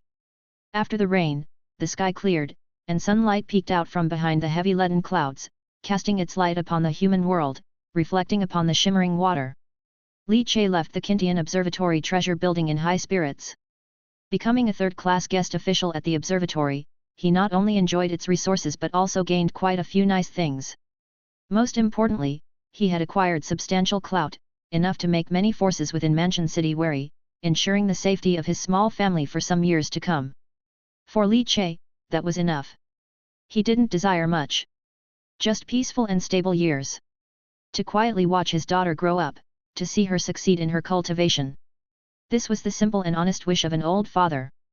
Li Che was in a good mood as he walked out of the Kintian Observatory, strolling along the broad streets of Mansion City, wide enough to fit 10 horse carriages side by side.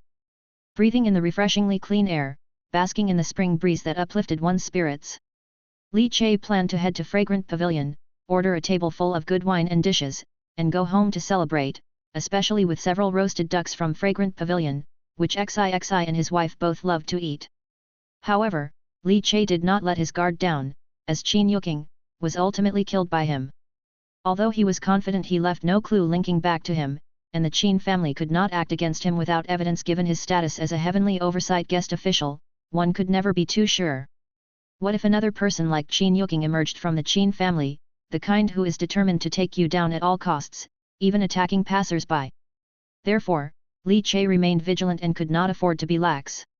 Even within Mansion City, this world was not safe, and perhaps for a long time, he would have to tread carefully. That's right, Li Che's thoughts stirred, and the chess saint's Dao fruit trembled as the heaven and earth chessboard spread its influence. Indeed, the 3 shadowy Qin mansion investigators who had been following and investigating him had vanished without a trace. With Qin Yuking's death, those 3 probably returned to report back to the Qin mansion. Just as well, their presence had given him proof that it was impossible for him to have acted against Qin Yuking. After all, his shooting of Qin Yuking happened in another direction from the Kintian Observatory treasure building. Having ordered the wines and dishes, Li Che did not immediately return to his small courtyard but first went to another courtyard he had purchased. The workshop. Sitting in a chair, he boiled hot water and brewed a pot of tea. Amidst the fluttering spring breeze, he took a sip of the fine tea, his mood growing even brighter. Then, he began to sort through his gains from becoming a third-class guest official at the observatory. With a thought. Name, Li Che. Bonds, Li Nuangzai, daughter. Dao fruit, Immortal Artisan, LV3, 68%, Dragon Elephant Vajra, LV3, 13%, Pure Heart, LV2, 18%, Chess Saint, LV2, 7%. Prototype of Divine Powers, Immortal Worker, 1000 Analyzing Hands, Dragon Elephant Vajra Ascend. Li Che glanced over the Dao fruit feedback and noticed the Dao fruit Immortal Artisan had suddenly increased its maturity by 20%.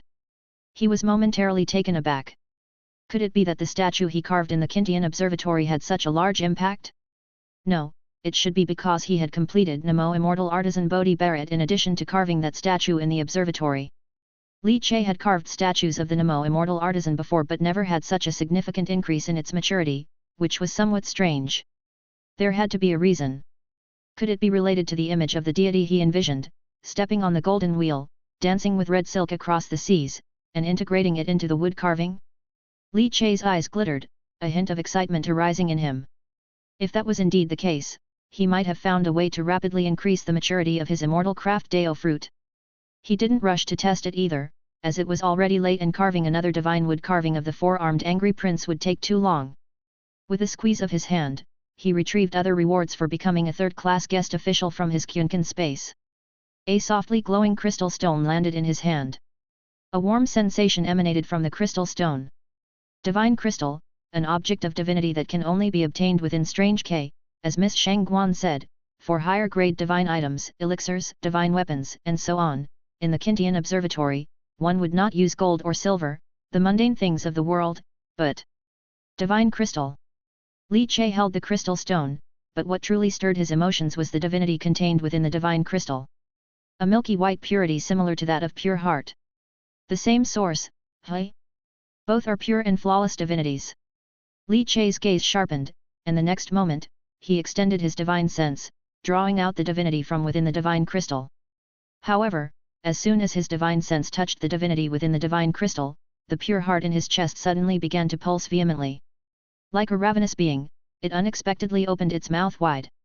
The divinity from the 10 cities divine crystal was smoothly drawn out and merged entirely into the pure heart. Dao fruit, pure heart, LV2, 20%. Chapter 149, Praise and Kill Evaluation, Crow Hand Grenade, 3. No need for 1000 analyzing hands, he directly siphoned the divinity from within the divine crystal, indulging in a vigorous, silky draw. The maturity of the pure heart Taoist fruit increased by 2% straight away. How could this be? If 110 cities divine crystal could increase maturity by 2%, then wouldn't 40 more allow the pure heart Taoist fruit to be ripened to level 3? A shortcut indeed. Within the small courtyard, Li Che's eyes sparkled with light, or rather, this was the correct way to open the pure heart Taoist fruit. In Feilei City, he could not come into contact with divine crystals at all and had to diligently and painstakingly cultivate, drawing the divinity between heaven and earth to nurture the pure heart. Yet in Mansion City, things changed with a bounty of resources. Regrettably, the monthly salary for a third-class guest official was only 310 cities divine crystals. To gather 40 divine crystals, it would take a year's time. Li Che exhaled a breath, no matter, take it slow, no rush. With his mind at peace, Li Che was composed. Moreover, now that I have become a third-class guest official, besides the salary, I should also be able to earn divine crystals by crafting divine wood carvings. Li Che smiled, feeling increasingly optimistic about the future. Now, the divinity of my pure heart has reached a nurturing nature as river-like level. To condense the pure heart divine foundation, I'm afraid I'll have to reach level 3. If it were before, Li Che would not know how long it would take to save up, but now with divine crystals, the pace was definitely going to be much faster. He took out a second divine crystal and activated the pure heart to absorb it. In just 3 or 4 breaths, the divinity within the 10 cities divine crystal was completely devoured, leaving only a dull and lusterless crystal stone. This is just the 10 cities divine crystal, there are even higher quality divine crystals. Li Che couldn't help but look forward to it more and more.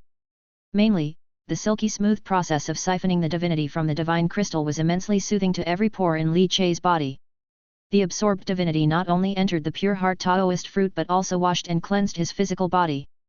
The 3 divine crystals were quickly devoured by Li Che. The maturity of the pure heart Taoist fruit also piled up to 24%, such rapid ripening gladdened Li Che's heart even more. Looking at the 3 empty crystal stones, Li Che felt somewhat melancholy for a moment. Without its divinity, the divine crystal loses its function as currency, turning into an ordinary crystal stone. However, Li Che suddenly had an idea and grabbed a divine crystal, deep in thought. He released the divinity from within his three-eyed fierce true monarch divine foundation. He discovered that when this attuned divinity struck the crystal stone of the divine crystal, it was almost as if it was being shielded, making the release and agitation much more difficult. A divine crystal husk is a rather good material for conducting pure divinity. If integrated into the spirit wood raven, it could trigger a divinity explosion, enhancing the burst strength. Furthermore, if the powder from the divine crystal stones were to explode, it could even form a field that weakens the opponent's divinity. Ideas began to surge in Li Che's mind. His eyes gleamed slightly. The strength of divine cultivators lay in the oppression of their divine hierarchy. If divinity were to be restricted, and they had to rely solely on qi and blood cultivation for combat. Li Che had the dragon elephant Vajra Taoist fruit, unparalleled horizontal refinement, and his power form ascending the tower. He could easily pound ordinary divine veins into submission, though facing a grandmaster might be more challenging. The main issue was that his martial cultivation was at the mysterious vein level, still somewhat weak.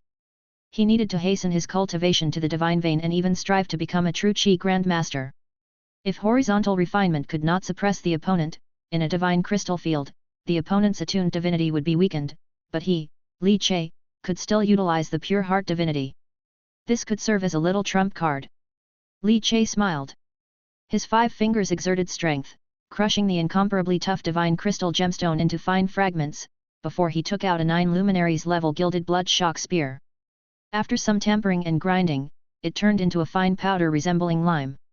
It can complement the craftsmanship of the spirit wood raven, conceal this divine crystal powder within, and when thrown in battle, it explodes, forming a crystal powder field. Ha, let's call it Raven Hand Grenade.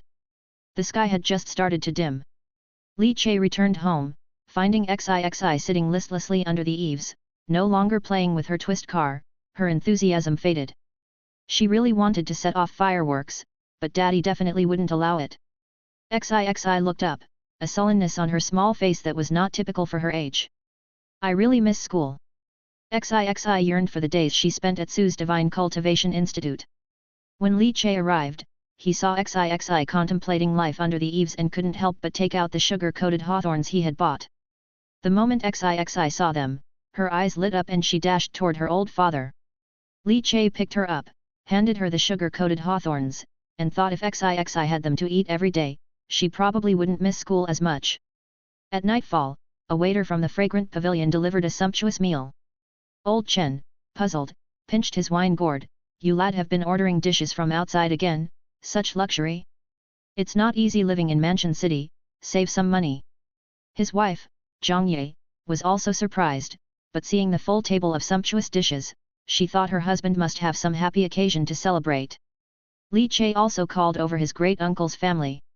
They lived in a small courtyard not far from their yard, which Li Che had also purchased to provide his great-uncle and cousin a place to live.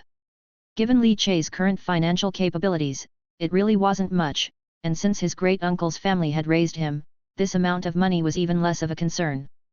His great-uncle, great-aunt, and cousin, Li Zhengran's family, all came to attend the feast. Midway through the banquet, Li Che raised a toast to announce that he had become a third-class guest official at the Kintian Observatory. After the announcement, everyone was stunned. Old Chen almost choked on his wine. Kintian Observatory? Third-class guest official. Li Che, kid, you're eating the government rice now. Great-uncle Li Liang was even more thrilled, overwhelmed with excitement. As a scholar, he felt the most exuberant about Li Che's entry into the Kintian Observatory. It was a completely different concept from when Li Che had become a woodcarver at Su's wood carving shop. After all, that was the imperial court's power. Although a guest official wasn't considered an official, he was still half in officialdom. For becoming an official, someone like his great-uncle who was a scholar held deep aspirations. Good, good, good. His great-uncle repeatedly toasted to celebrate, quickly becoming tipsy, his eyes shimmering with moisture. Second brother, your son has made something of himself. After Li Che announced the news, he casually tore off a duck leg for Xixi, then quietly went back to eating and drinking. Under the candlelight, the atmosphere was harmonious and joyful. Li Che wore a gentle smile, but his brow soon furrowed. Because, in his perception of the heaven and earth chessboard, Two strong energies were rapidly approaching. Sounds of knocking on the door soon came from the yard, bringing an abrupt silence. I'll go, I'll go. I'll open the door. His great-uncle wiped the grease from the corner of his mouth, and with a wobble, got up, intending to open the door. But Li Che, for some reason, appeared beside him and pressed him back into the chair. Enjoy more content from Great-uncle, enjoy your drink, I'll go. Chapter 150, The Bull Demon hadn't bitten bait for a long time. Zhong Kui, the evil vanquisher, carves demons and ghosts. Li Che pressed his uncle back into his seat, urging him to continue drinking. The uncle, somewhat unsteady, did not refuse and plopped back onto the chair, resuming his drinking contest with old Chen. Li Che walked to the courtyard gate, his expression slightly cold and his brows furrowed. Creak. The door swung open to reveal two figures wearing official uniforms. The uniforms were black and red, embroidered with red cloud patterns, made of a special material that was stiff and upright. A golden control character was stitched onto the chest. Clothes of an officer from the Temple Control Bureau.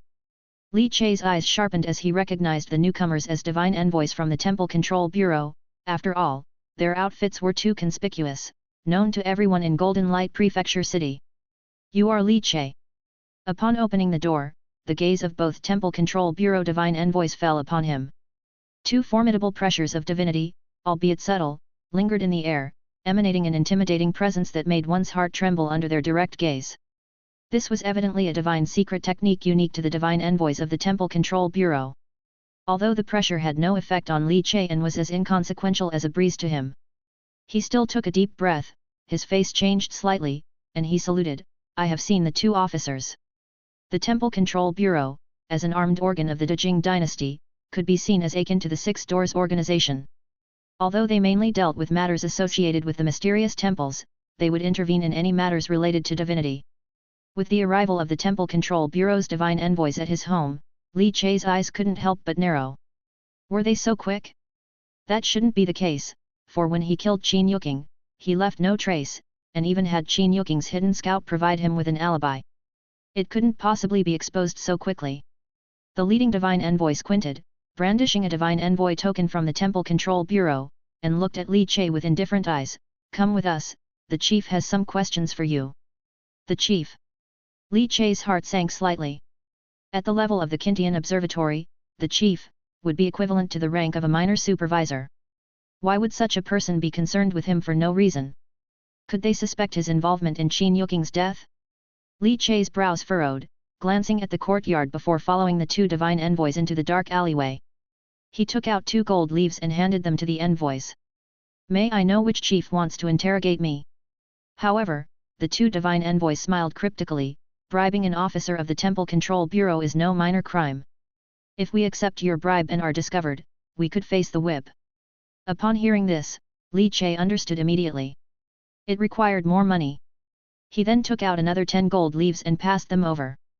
This time, the divine envoys did not refuse, they pocketed the money directly, proving the sum had not been sufficient before. You needn't worry too much. Chief Zhang Lianhao only asked us to bring you in, wanting to ask you a few questions about Qin Yuking. Do you know her? The third Miss Qin, found dead at home. While investigating this case, we found that just before her death, Qin Yuking had secretly captured many cultivators who came to Feilei City. Therefore, we have to take in and question all cultivators from Feilei City. As for why the chief specifically wants to see you, we're not sure. The 2 divine envoys, in front of Li Che, deftly shared the 12 gold leaves between them, speaking to him with smiles. Mainly because Li Che was cooperative enough, and his attitude pleased them. Running about on a late night like this was unpleasant for them, but now that they had earned some running money by pocketing some gold leaves, it wasn't too bad. Although you possess blood exchange cultivation, it seems unlikely that you are connected with the death of third Miss Qin. She was known to be a true Qi Grandmaster and a complete divine base cultivator. The divine envoy remarked with a smile. Li Che's heart relaxed upon hearing this. Yo-ho, it's quite lively in the courtyard, having a family feast? Should you say a word to them? You wouldn't want the feast to be consumed by anxiety and turn into a bad event, said the divine envoy, glancing at Li Che. Li Che bowed. I have just passed the examination for third-class guest official at the Kintian Observatory today. Upon hearing the good news, My family insisted on setting up a table. I initially refused, but, alas, they said that since it's a joyous occasion, it was worth celebrating, so they arranged a feast. It's quite late and you officers have just arrived, why not join us for a drink before you leave? No sooner had Li Che finished speaking than the expressions of the two divine envoys changed, and the divinity that permeated the air paused for a moment. A third-class guest official from the Kintian Observatory. The two instinctively exchanged glances, showing a hint of astonishment in their eyes. Immediately and tacitly, they took out the gold leaves they had just divided and, adding up to 12, handed them back to Li Che. It turns out you're a colleague from the Kintian Observatory. We are both servants of the Imperial Court, and although the position of guest official is external, it's still an office of the government. We didn't know and are blameless, guest official Li, please do not take it to heart. Li Che, however, waved his hand, pushing the gold leaves back to them. To establish a firm footing in a city, it was essential to be well versed in the ways of the world. How could I take it back? After all, you two officers had to make the trip in the middle of the night, consider it compensation for your efforts. Li Che said with a laugh, then invited the two divine envoys from the Temple Control Bureau to have a drink in the courtyard. They showed him face and were no longer aggressively demanding. After having the drink, Li Che casually mentioned it to Zhang Ye before they both departed. Golden Light Prefecture, Temple Control Bureau. As the largest martial power in Golden Light Mansion City, its halls were filled with numerous strong individuals, and countless cultivators were stationed, for the Temple Control Bureau had to be ever vigilant against the outbreak of the mysterious temples. Should divinity from the gods of a mysterious temple outside the city infect and spawn evil spirits, the Bureau must dispatch forces to eliminate and suppress them. Even though the Grand Prospect dynasty had granted considerable authority to the noble families of various cities, the Temple Control Bureau's power to intimidate was still fearsome. Continue your saga on.